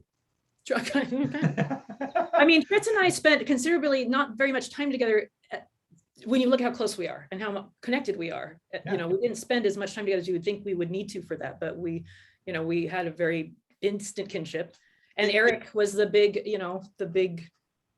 Well, yeah, because it was, you had lived with Eric and I lived over in Montclair, and Eric and I both bounced on the same street. So Eric and I would ride to work together. So we were constantly, there was like probably a 2-year period where we saw each other almost every single day.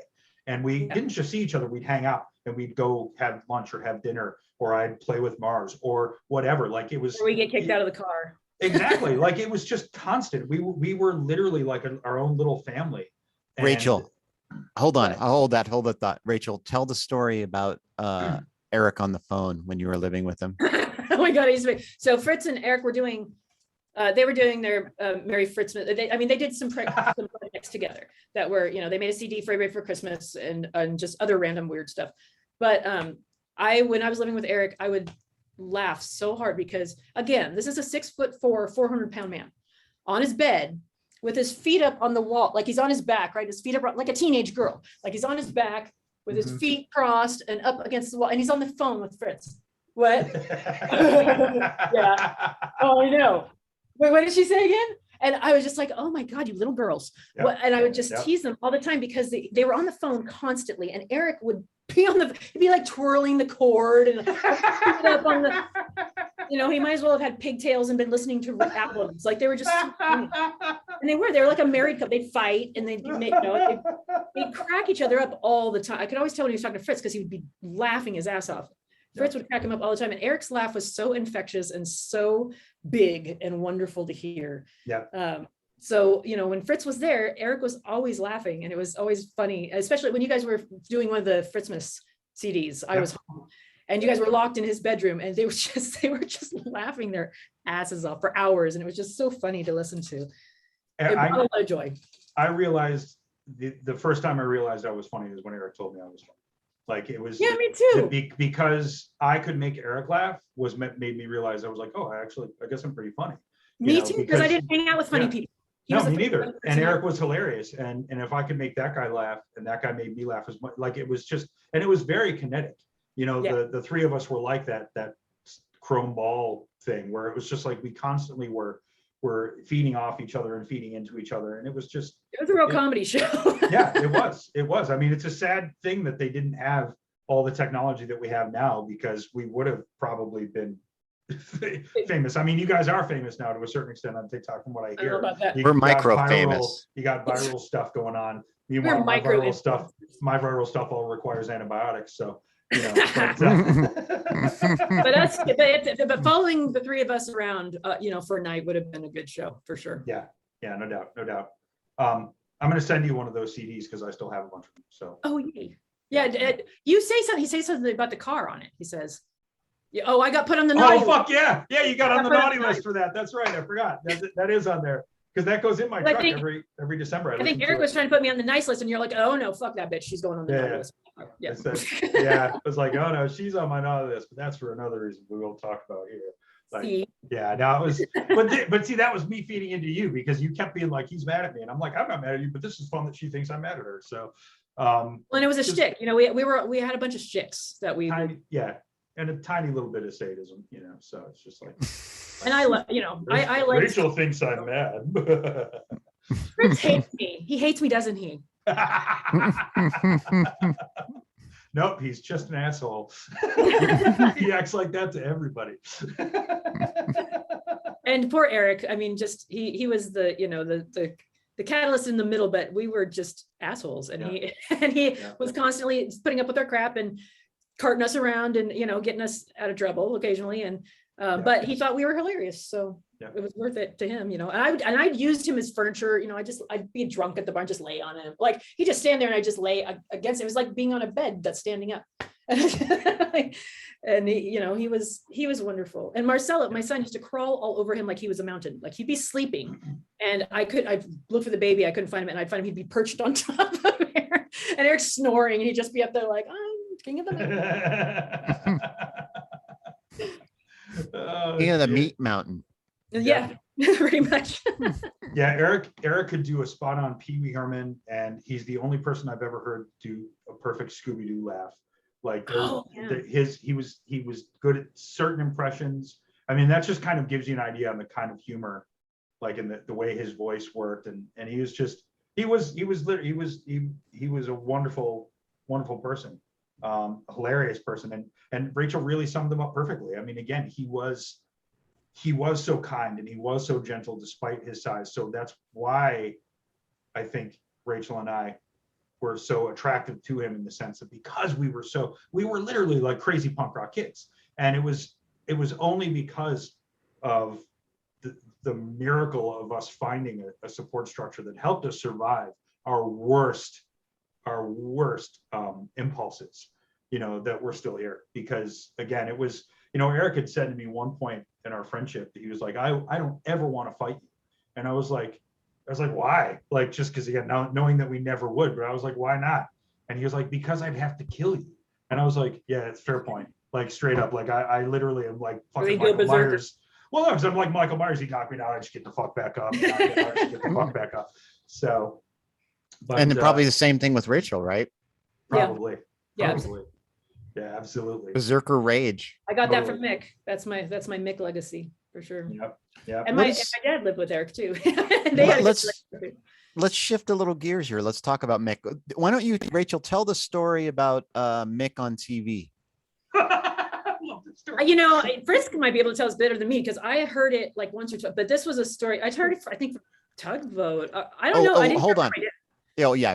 I just want to make sure that everybody knew that Mick James is your father, Rachel. And he lived with Eric as well. When I moved out, he moved into my room, and he was I mean, my dad always was eccentric and handsome, but he was having some more serious than usual stuff going on at that time.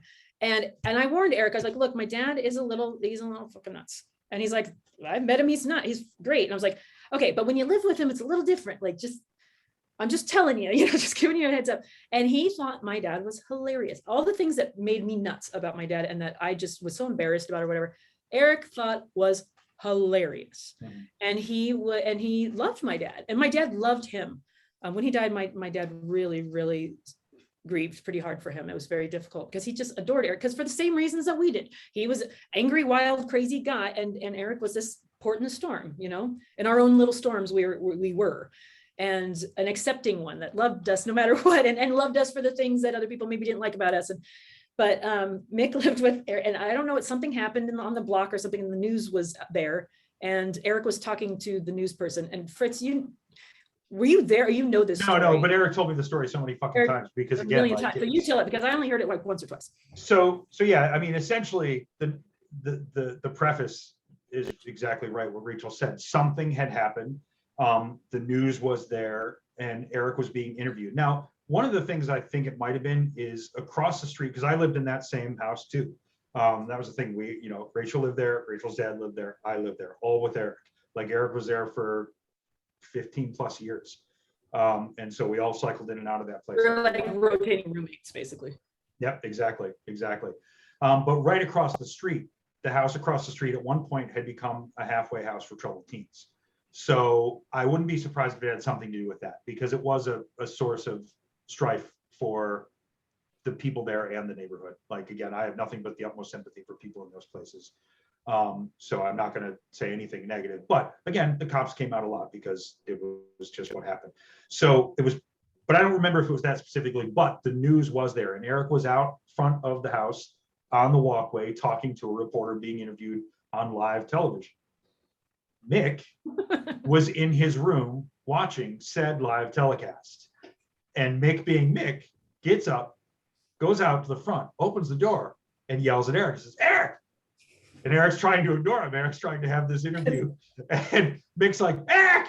Eric!" And finally, Eric turns around, he's like, "What?" He's like, "You know you're on TV." And Eric just like shakes his head and turns back to the reporter. And Mick just goes back inside and goes back to watching Eric on TV. And it was just... Wasn't he like in overalls with no shirt or something like that? No, not with no shirt. He had some dental work being done, and they had taken his two teeth out. He's supposed to get partials, but he hadn't gotten them yet, and he was embarrassed by it. So to make up for the embarrassment, he was doing this like yokel like thing that he's trying to be funny. Like, I'm on that. You're on the TV. We're on the TV. Yeah, he would always do that. Just kind of because he was trying to cover up the embarrassment of it. But yeah, that went on for like a year where he was just like, "I don't know much about nothing," like he just had this little act he was doing. But I believe when I heard this story, he was doing that. It's like, "Hey, Eric, you're on the TV," saying with the emphasis on the. And I'm sure that's and that was the same time, like he was writing all that weird shit on the walls and stuff. So I don't know. Sharpie, that was right? That was a riot. To come in there and read, like, just literally, I'd like go over to hang out with Eric, and I'd have a drink in my hand, and I'd just hang out in the mixed room talking to Mick, smoking a little pot, and and just reading all the stuff he'd written on the walls in Sharpie. And it was just fascinating to me. It was. I don't know what that. Do you remember anything in particular that he wrote that stood no. out? Like nothing. It was none of it was Unabomber-ish. Like that's the thing, is it was always very much like.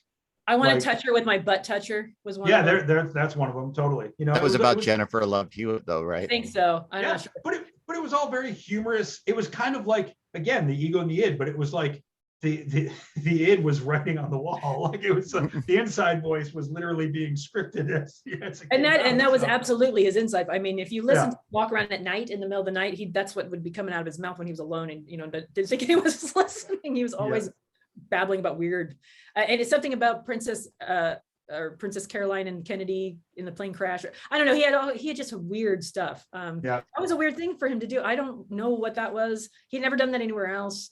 Yeah. And he was always he was so clean and he had very minimalist, and everything was spotless all the time. And to write on the walls was just so not like him. I don't know what. Didn't he have a shopping cart at one point in the middle of the hallway? At my house in Albany. Yeah, that was when he was living with me when the baby was new, and I came home and there was a shopping cart in the hallway, and it was blocking the way to the bathroom. Like to get to the bathroom, you had to like squeeze past it. And I'm like, can we not have this here? What is this? Who's this? Why is this here? And he ignored me. And so I was like, "Dad, why is there a shopping cart in the house?" And he just turned around and threw his microphone. He went, "It's my third eye and I need it." So it was there for like 3 months. And every time I had to go back to my house. And then finally, but I wasn't, he was so weird about it. I'm like, "Okay, I guess that's your third eye and you need it." And then one day it was just gone. And I was like, "Where'd your third eye go?" He goes, "I didn't need it anymore." Yep. Sounds like Mick. Now, when I met you, Fritz, I asked you, because I have not met Mick, and I asked you specifically, I said, "What was Mick like?" And you turned to Rachel and said, "Exactly like her." And I want to let you know there is a shopping cart in our hallway. I need it. I need That's it. I'll awesome. get rid of it when I don't need it. And you know, the funny thing is though, that I'm so different than I was than the Fritz, well, who's Fritz talking about? That was absolutely way more like Mick, but I'm not like, so you don't even, you haven't seen it like that. So like, yeah, it was because that's the thing is even though Rachel and I are nothing like what we were all those years ago, that's who Rachel is to me, and that's who I am to Rachel. That's like even though, and we know we're not that same person, but that's just because that's our initial impression, the person that we met, the person that we fell in love with, you know, as a family, as a brother and sister, and that's just who we always will be. Because again, I use a quote of Mick's all the time, because as I've said many times, I used to be a bouncer, I used to be a punk, I used to scrap at the drop of a hat, and I don't do that anymore. I straight up have realized over time that violence only begets more violence. So I use a quote of Mick's constantly, and that's, I am a pacifist by choice, not by nature. And it's true. But that's the thing is, I used to be that person. I used to be the punk rock scrapper, and now I am not anymore. Because now I prefer to use words in my mind. That's how I fight now, is those are the battles that I take on are the intellectual kind. And now speaking of that, I remember you've done a lot of reading. You mentioned a little bit earlier, and I remember Frederick Douglass was brought up a lot when we were eating dinner together. Yep. And I'm just kind of curious, what are some of the influences that formed your worldview? Well, I share a birthday with Abraham Lincoln and Charles Darwin, so I've always been fascinated by Lincoln, and therefore I've always been fascinated by the concept surrounding, I guess you could say, emancipation, slavery, culture in America in general because of that. And so that's why I'm a fan. That's why I've read one of 3 of Fred Douglass's books. Is it 3 or 4? But and the 4th of July speech is wonderful. Yeah, absolutely, 100%. And that's the thing, is so many of the things that Lincoln said are absolutely 100% totally relevant today, 150, 60 years later. It's, you know, what happened in America during the Civil War is still kind of happening. You know? But I was talking specifically of when Frederick Douglass, I think it was for, I can't remember, it was for a group of women. He read the 4th of July. The 4th of July speech, I know which one you're talking about now, but what was happening was, as the 13th Amendment was being drafted, the original concept was supposed to be voting rights for all. And so Frederick Douglass was working with the women's suffrage movement before it was the women's suffrage movement, because it was just supposed to be voting rights for blacks, voting rights for women. And he made that speech I think just after he had caved to pressure to just make it about the 13th Amendment, just about voting rights for blacks. So it was kind of a preemptive apology, and the women's suffrage movement kind of never forgave him for it. But he was just such an amazing orator. I mean, again, such a brilliant and self-taught. I mean, his history is just fascinating, you know, because again, he was born a slave and was essentially illiterate and learned to read, I think, from the Bible, but then any book he could get his hands on. And then he ran away when he was like, what? His first time he ran away he was 14 or 15, after he didn't kill his slave owner, but he beat the shit out of him in a fight, like severely beat him up pretty badly in a fight. And that's how he was able to run away, because he just knocked the guy unconscious, was like, I'm out here. But yeah, no, I've read some of Douglass's stuff, but it's been a while. But I'm just fascinated by those people, because again, without our stupid little pocket robots and all the media that we all consume, myself included, like that was the media of the day, was being intelligent and speaking. And it fascinates me still. Like I love, that's why I read a lot of old stuff. I read a lot of new stuff too. I'm actually reading, George Romero wrote a zombie novel just before he died that I'm reading right now. But it's to me, it's the since I know I'm not gonna die when I'm 40, because I'm 10 years too late. But seriously, so it's like, I've always loved information. Like we said earlier, like Rachel and I are big research mavens. And that's another way we connected, is that we both have just this we had voracious appetites for history and reading and research. Knowledge. Yep, totally. And I mean, that led to Odd Salon eventually. I mean, I didn't want to fucking do that. You made me. You know, so it was like I voluntold him. I said, I'm voluntelling you to do something and you're going to do it. And he did. And you were probably the original drunk in history, both of you. Totally. Probably were. We totally probably were. And when I roped him into Odd Salon, I gave him the worst topic. He was just like, "Are you kidding me? Are you gonna make me do this?" I'm like, "Oh yeah, you're doing this." He's like, "There's no way I'm gonna pull this." And in San Francisco, I'm like, "You'll be fine. You'll be fine." And he was. It was fantastic. His Winston Churchill impression needs a little work, but his talk went great. Was it like Family Guy, Peter Griffin, like, "I'm Winston Churchill"? No, it was like 407 years ago, but I'm supposed to be English. Wait. But his talk was fantastic. And to this day, Fritz, that was my best show. That particular show that you did was the best one. And I didn't speak at that one. I just curated it, but that was my opus for sure. Yep. Everyone was fantastic, and you were fantastic, Kylo. I mean, everyone did so well. I was so proud of that show. The talk was great, and every speaker was great. After that, I think I did 4 other ones, and the reason why I know that I was great, and I'm not doubting you at all, but I never see myself in that light. Like, I look in the mirror and I'm like, who the fuck's that guy? But the reason why I know I was great is because of the other 4 that I did after that. I was keynote speaker at all 4 of them. And those were ones I had nothing to do with, so it wasn't a nepotism thing. Yeah, but it was just like, I was like, wait, what? And every single one of them ended up being like that, though, because this was, Brian, this is when I was sober. So this is drunk nerd night, and I was the only fucking sober nerd. So everybody else was just having a good old time. And I think that's why Rachel, because the topic was hysteria, was the 19th century notion of the female malady of hysteria, and the title of the topic that she gave me was "Bitches Be Crazy," and that's where I was like, "You out of your fucking mind?" I was like, "I'm not going to say that in front of fucking woke ass SJW San Francisco. I'll get fucking lynched." You know, you'll be fine. Yeah, and she was right, because again, having that awareness of how sensitive the subject could be. But I'm also a feminist, and I always have been, because I was raised by a single mother, and my sister, you know, and my grandmother, and you know what I mean. All of my closest friends, the majority of them were women. You know what I mean. So I knew that he could pull the jokes off. Being a man, could still pull the jokes off and not piss anybody off, and it would be even funnier because it is coming from a man. I mean, I knew that I had to give it. If I could, you know, I was like, if I can find a man to do this that can get away with it, fucking Fritz Stryker. That's the only person I can think of that will totally do that. I could totally pull that off. Because Fritz pissed me off occasionally, but never because of stuff like that. Never in a misogynist way. Never at all in a misogynist way. Just in a that guy's crazy kind of way. So like, why are you yelling at me kind of way? Totally.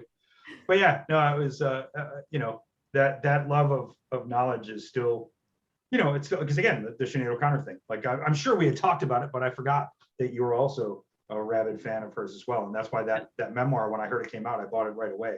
You're going to love it. It's great. And I really hope she does the book on tape version.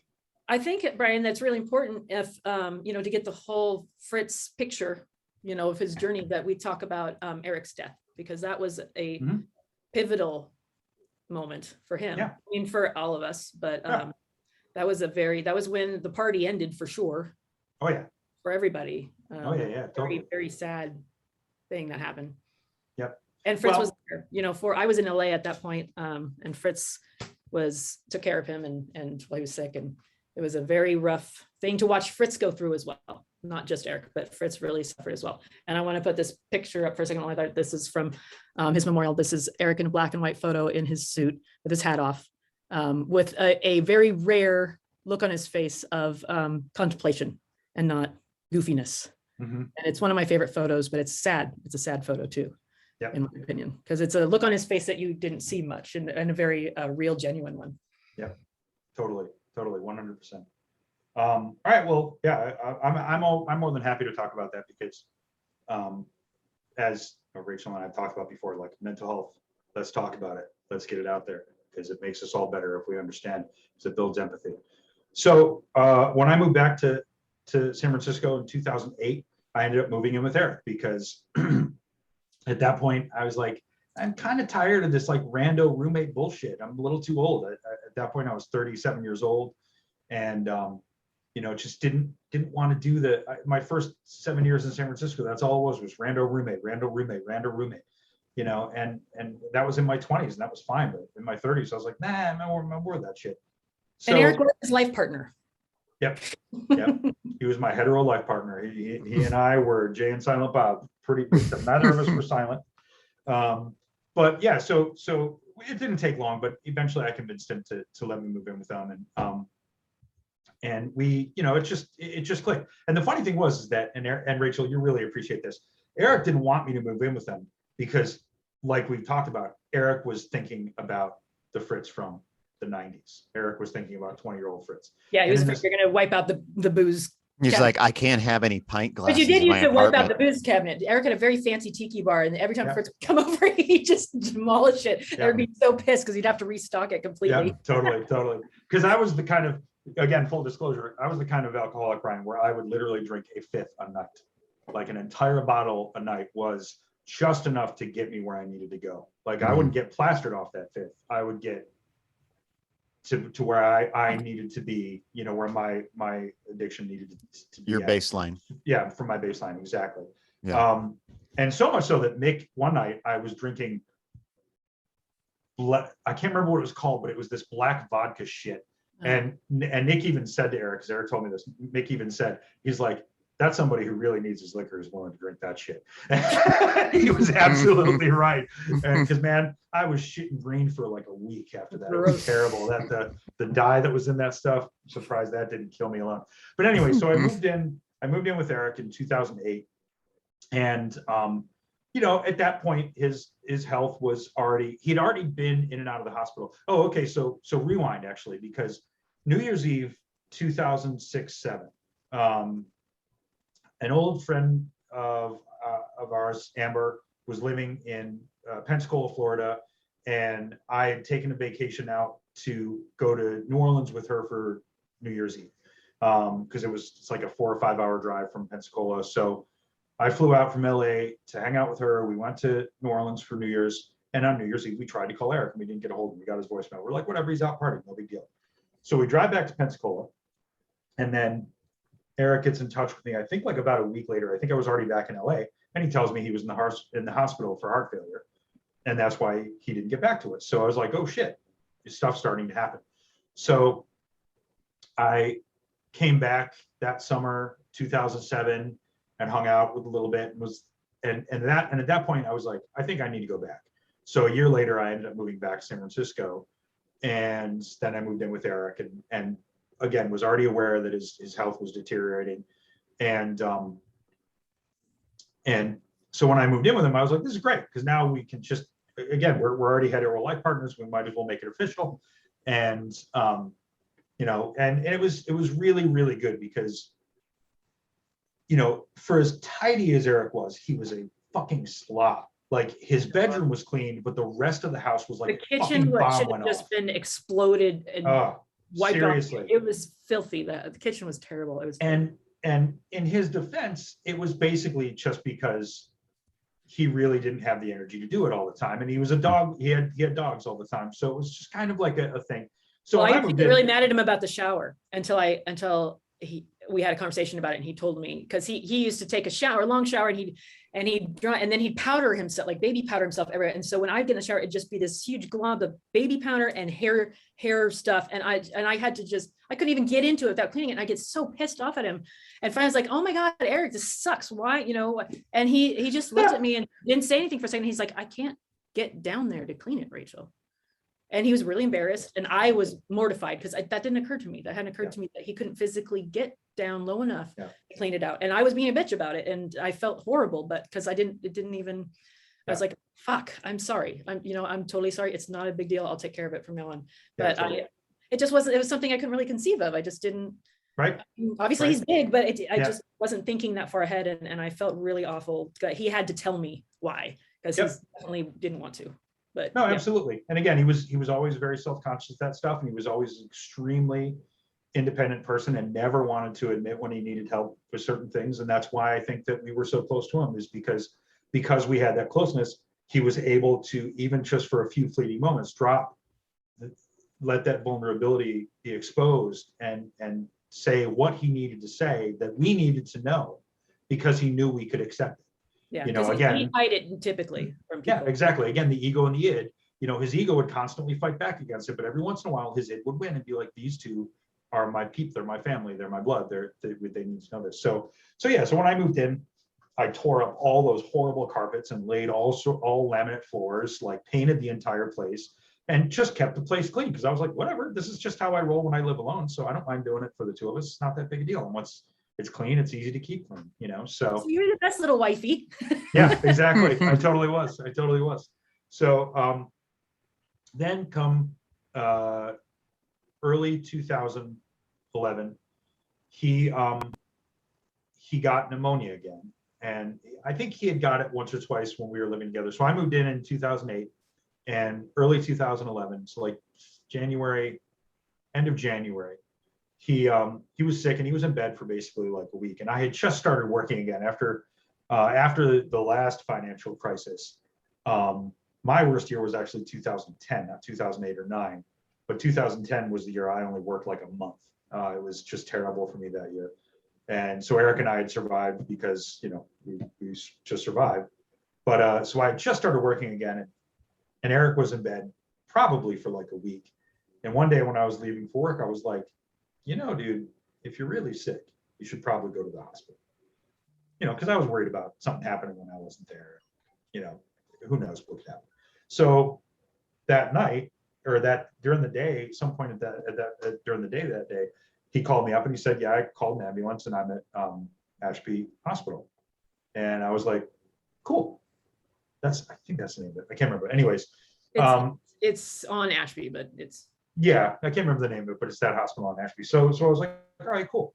So, I basically just would work during the day and go to visit him after work. And after about a week, so he was on intense antibiotics for his pneumonia. And after about a week, I went in to visit him one day, and his bed was just gone from his room. So again, this is, probably like 6 p.m. And I'm like, okay, that's kind of weird, because it's not during the day where they normally do tests and stuff like that. So I was like, just went to the nurse's station, and I was like, so where's Eric Christensen? Like, where's he at? And she, after looking through some papers, she was like, oh, he's in dialysis. And I was like, the fuck is he in dialysis for? And eventually got to his doctor, who very curtly was just like, yeah, he's on dialysis and he's never going to get off. He's going to spend the rest of his life on a machine, and walked away. And I was like, what? And then they let me go visit him in, the dialysis room. And he basically told me that, after a discussion with the doctor, he decided to go on dialysis to try and help alleviate the pressure on his kidneys from all the medication, from the antibiotics that they were giving him for the pneumonia. And he, once they put him on the machine, his kidneys just checked out, and he was chronic dialysis from pretty much the moment they plugged him in. And so I was already drinking pretty heavily at that point, and that was kind of the beginning of the end for me, that my alcoholism basically just went into overdrive. And it wasn't so much a denial mechanism, it was a coping mechanism, because at that point I had to spend every waking moment doing everything I could to help Eric out. There was one moment I remember, probably within that week. And so at that time, again, this is a new job I just started. And I basically told him, I was like, all right, I have to take a leave of absence. My friend's in the hospital, and I have to help him out, and I don't know when I'll be back. And they were like, cool, go ahead, do your thing. So probably one day later that week, I was talking with because he was on, because again, and I say this with nothing but love and respect, but Eric's worst enemy was his own fucking pride. He would not at times do the most basic things that he needed to do. And one of those one of the ways that manifested itself was he refused to get on Medicaid. So he got on this weird Berkeley healthcare thing that was basically for homeless people, that was so many steps below Medicaid. And he was absolutely eligible for Medicaid. Absolutely, he was 100%. He was totally. But he didn't want to swallow that pride and go into that office in Oakland and spend the day in there filling out forms. It was just this. He had this horrible idea that was a failure or whatever. When it's a system that's designed to help people that need help. So he, once he got put on dialysis, his doctor, one of his doctors or the head nurse or somebody had told me that once you're on chronic dialysis, you're eligible, you're automatically approved from Medicaid because of the way it works out. And I was like, oh, okay, cool. So I had spent an entire day driving back and forth from Ashby to out by the airport where the social services office was. I had to make that trip 6 times because every time I would go from one to the other, they would be like, oh, you don't have this form filled out right. Oh, you don't have this form filled out right. Oh, you don't have this form filled out right. Yeah. And that, to Eric's defense then, is part of why his pride didn't want to do that, is because the system is designed to be obstructive. It is designed to be humiliating and self-defeating. But because it was Eric and it wasn't me, I was like, I'm going to fucking tackle this bear and wrestle it to the goddamn ground if it kills me. So after doing it, it's took me all day. So you have to remember that traffic after a while gets horrendous. It's a rough place. The social service is in a weird place and it's far and it's because it's by the airport. So the only way to get there is on the fucking freeway, So, so after I had gotten it all done, I was literally exhausted and I was sitting in one of the waiting room chairs, just trying to collect myself before going home. And that same doctor or nurse came out and she was like, what are you still doing here? And I was like, I just finished getting his social services stuff filled out so he could have Medicaid. And she literally was shocked and just awestruck for a moment and finally said to me, she's like, wow, you're a really good friend. Because she knew how horrible the process was, because it's built into the system, it's baked in, and I did that specifically because I knew that if I did not do that, Eric's mom would lose her house. Right. Like I knew that what was going on was such a massive medical expense. It would break his mom, yeah. That it would because again, we know the way this system works. They're going to get their money. They're going to get their money no matter what. So I did that. And to make a long, horrible story a little bit shorter, Eric went into the hospital for pneumonia and 6 weeks later he died in the hospital. He never left. And I was there every day throughout that 6 weeks. And his mom finally came up from Santa Barbara, and it wasn't that she didn't want to, it was that Eric wouldn't tell her for like 2 or 3 weeks. It was literally every day where I was like, dude, you've got to call your mother, this is serious. Especially once he got on dialysis, I was like, quit fucking around, man. And he would never ask for help from anyone ever. I mean, he was ridiculous about that. Totally. And his mother, it literally helped him till the day he died. So it was one of those experiences where I did it because Eric was my brother. He wasn't like my brother, he was my brother. And I also did it because I was born and raised Roman Catholic. And when my mom died, I wasn't there for her, and my sister had to face that moment alone. And I knew from that point on that I would have to do the same thing at some point, that I would have to pay that piper at some point to pay back that lapse, whatever it was. The karmic. Exactly, the karma. I had to pay that karma back. So, but primarily it was because I would still do it to this day, knowing what I went through. I would do the exact same thing. I would make all the exact same choices. And I think anybody who knows me knows I would do it for them too. Anybody who's in the circle would get the same treatment, because I've always held the belief that nobody should die alone. And he didn't. He had like 20 people in the room with him when he died. His mom held one hand and I held the other. And it was the most harrowing experience of my life. And it almost killed me, because it literally sent me off the deep. After he had died, I went from 1 bottle a night to 2.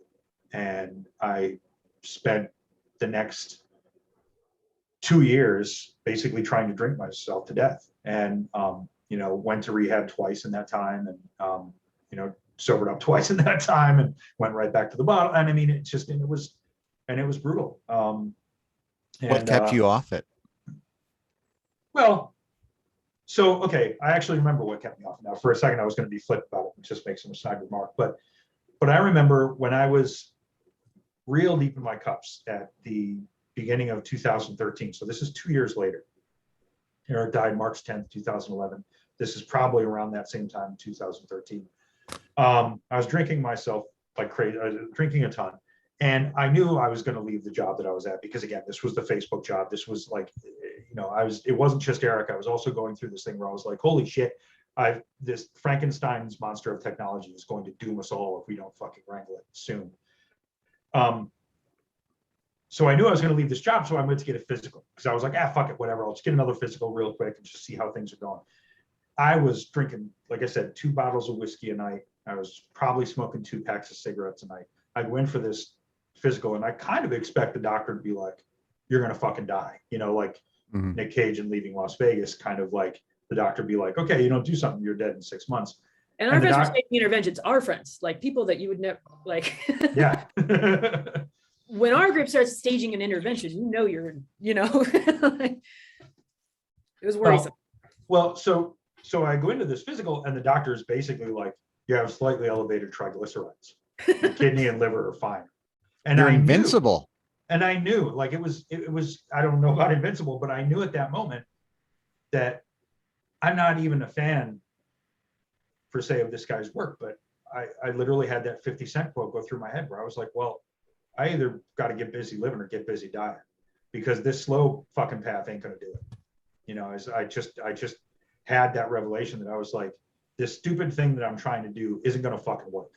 And it's expensive as hell. Because I was a fucking whiskey snob. I was drinking 2 bottles of Jameson tonight. So that was $60 a day, plus 2 packs of cigarettes is $70 a day. Times 7 is what? I can't even do the math. That's why I went into art. But the point is, it was an expensive fucking habit.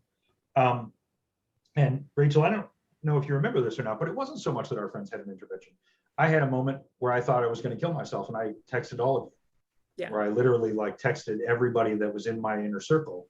And you were in LA, weren't you? You weren't even I was in town. here.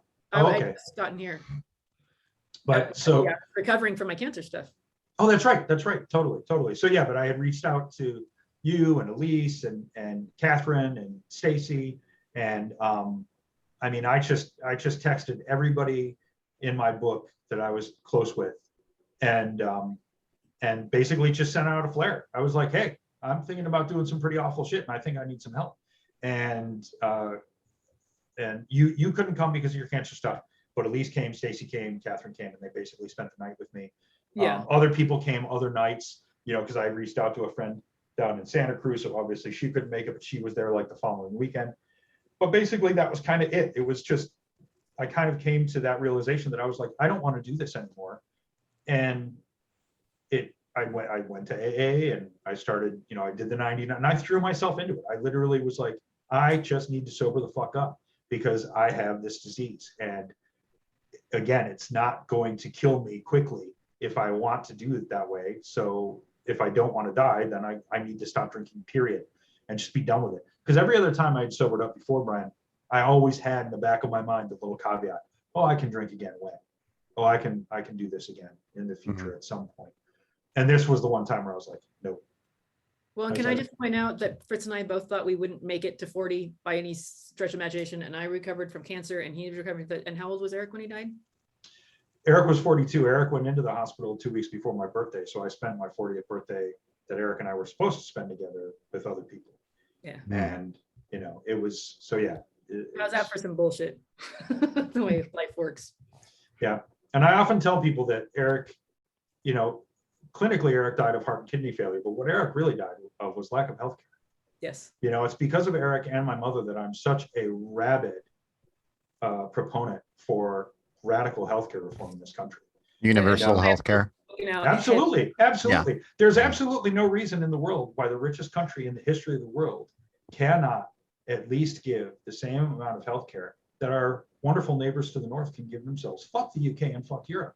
I love those countries, but if Canada can do it, and this is no knock on Canada, but if Canada can fucking do it, we can do it. It's quite simple math, really, is what it comes down to. So, and again, I'm a huge proponent of that. I'm literally a card-carrying socialist. I think that everything is within our grasp, and the only reason why we don't have it is fucking money. Period. That's the only reason why we cannot have the things that our civilization at this point in human history should be able to have, is because a handful of greedy cocksuckers want it all. And I believe 100% that Eric would be here if it wasn't. So do I. So do I, 100%. If Eric did have universal health care. Oh, because here's another interesting tidbit. Because of that Berkeley family health care stuff that he had, Eric, when he died, was 12 months in to an 18-month wait to see a heart specialist. When he made an appointment to see a heart specialist, it was for 18 months out. And he died 12 months in.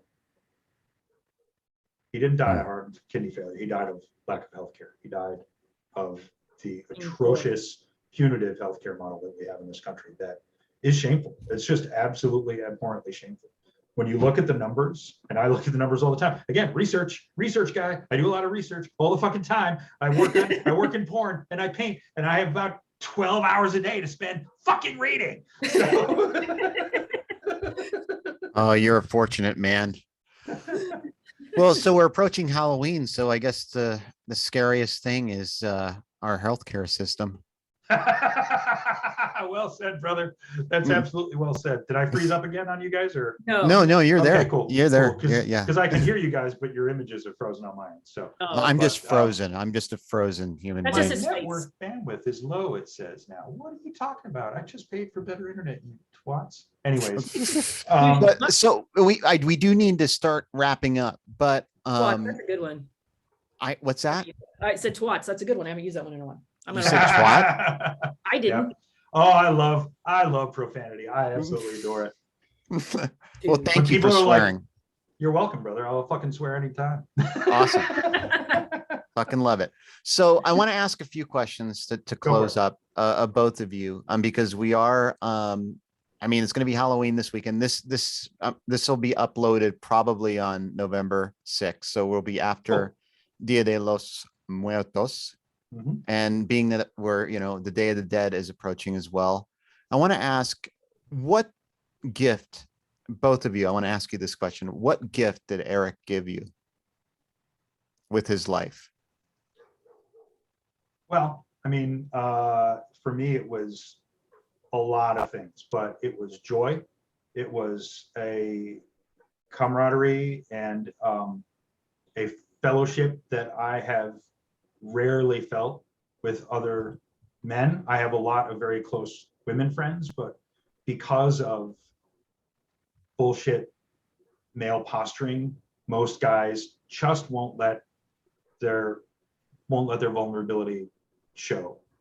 And I was one of those guys when Eric and I first became friends. I'm not saying I've always been this way.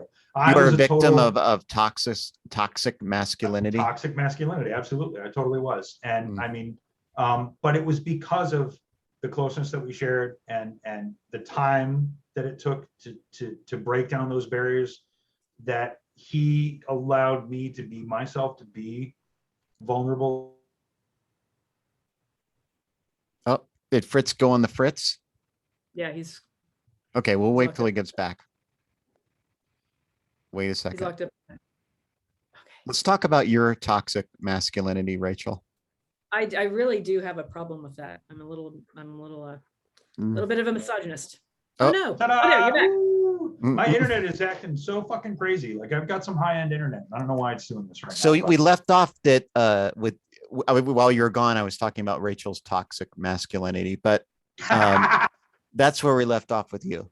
It's Something not my else fault we I have couldn't such a talk. big dick. Totally.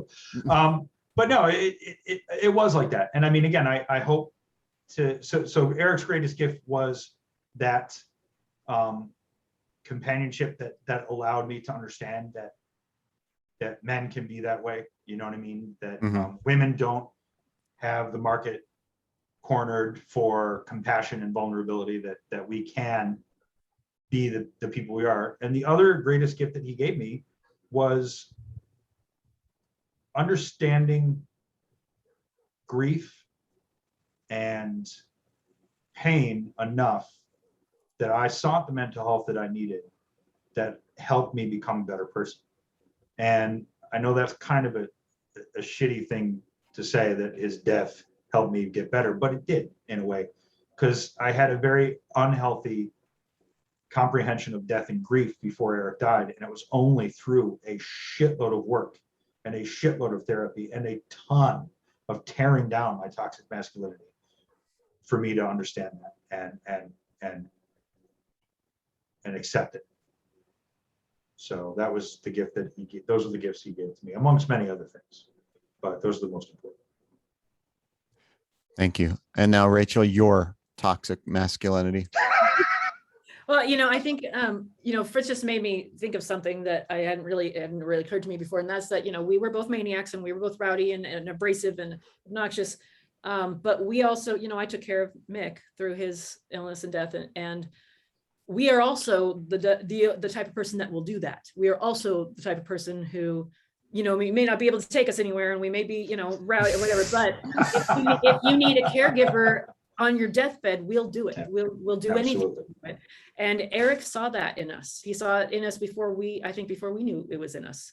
And he was able to, he saw behind all of what we were to what was at our core. And when I met Eric, I was very young and I was, a good looking girl and rowdy and drunk all the time. And I was very vulnerable to not being safe ever. I sure didn't look after myself, and I'd do all kinds of stupid shit. And when I first met Eric is because one of the other security guards was zeroing the camera down my shirt when I was at the cash register. And he came to tell me, he's like, you could just, because this creep back here is doing this thing and he can see, now come here. He showed me the cameras and he's like, he can see right down your shirt. And I was like, fuck.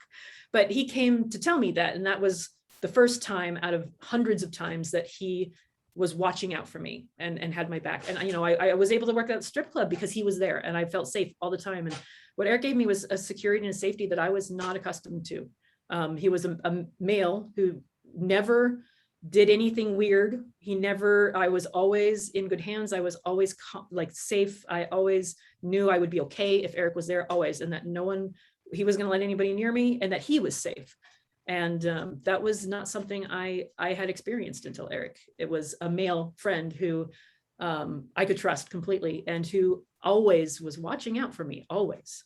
And not just in that way, but also, he'd give me money if I needed it. I always had a place to stay. He was always there, if I needed something, always. And he never asked for anything in return, ever. And it was just his generous spirit was something that I really learned from and tried to emulate later,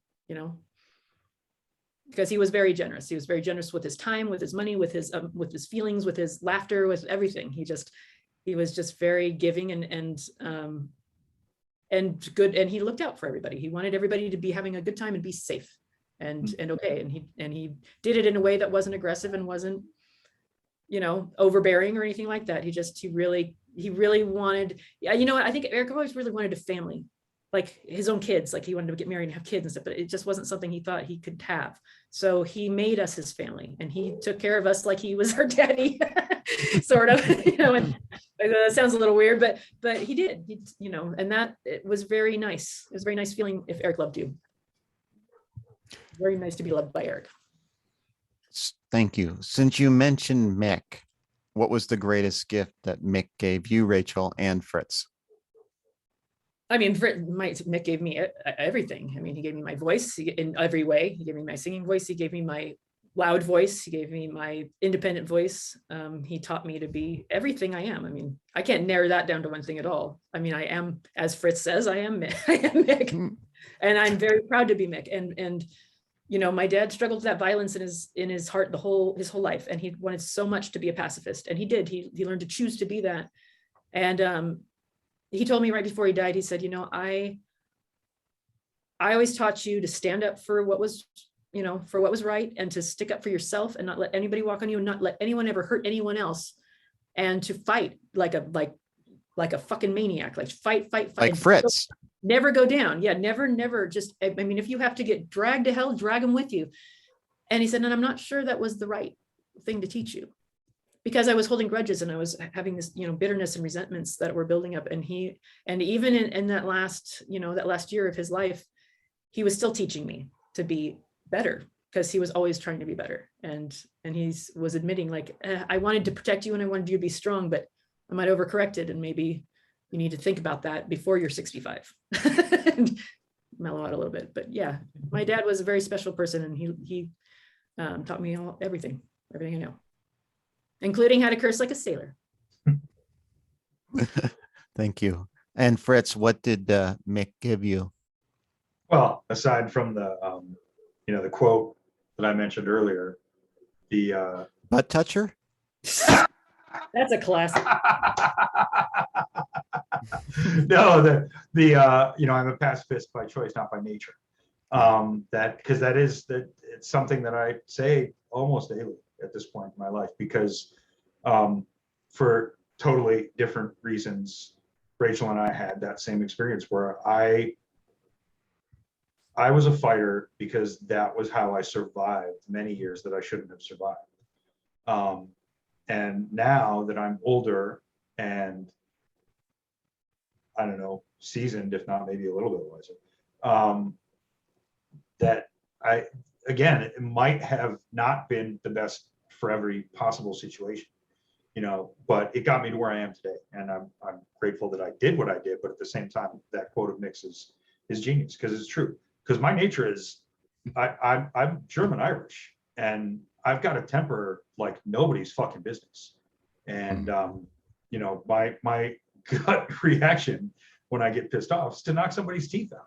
And it's just not the best way to solve every problem. And in fact, as I said earlier, I'm convinced at this point, like Martin Luther King said, that violence just begets more violence. And I mean, I'm really glad that we're never mad at each other at the same time. No shit.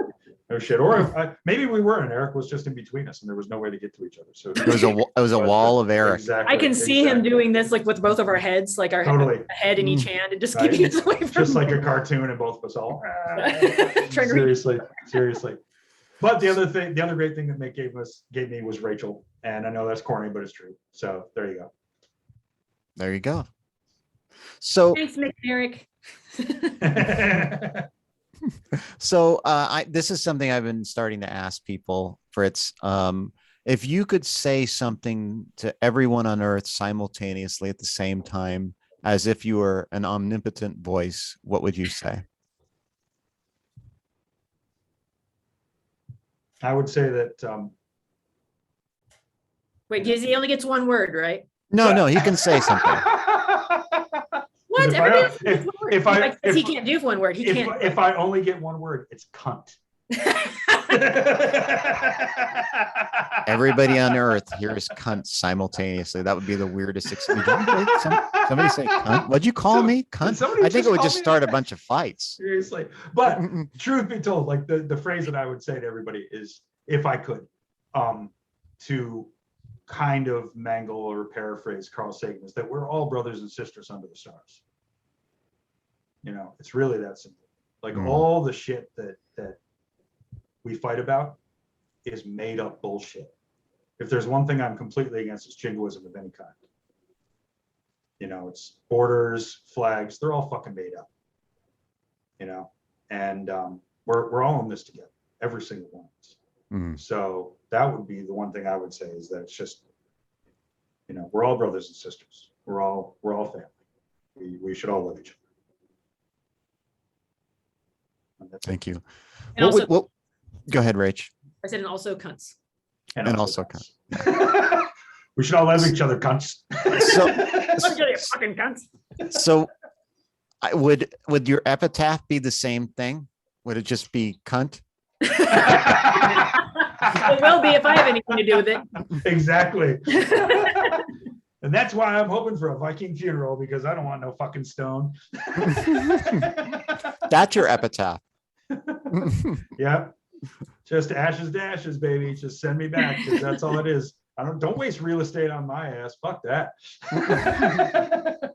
Mick said, just flush my ashes down the Walmart toilet. Contempt me, old man, because I will. I almost did do some just out of just a principle. Yeah.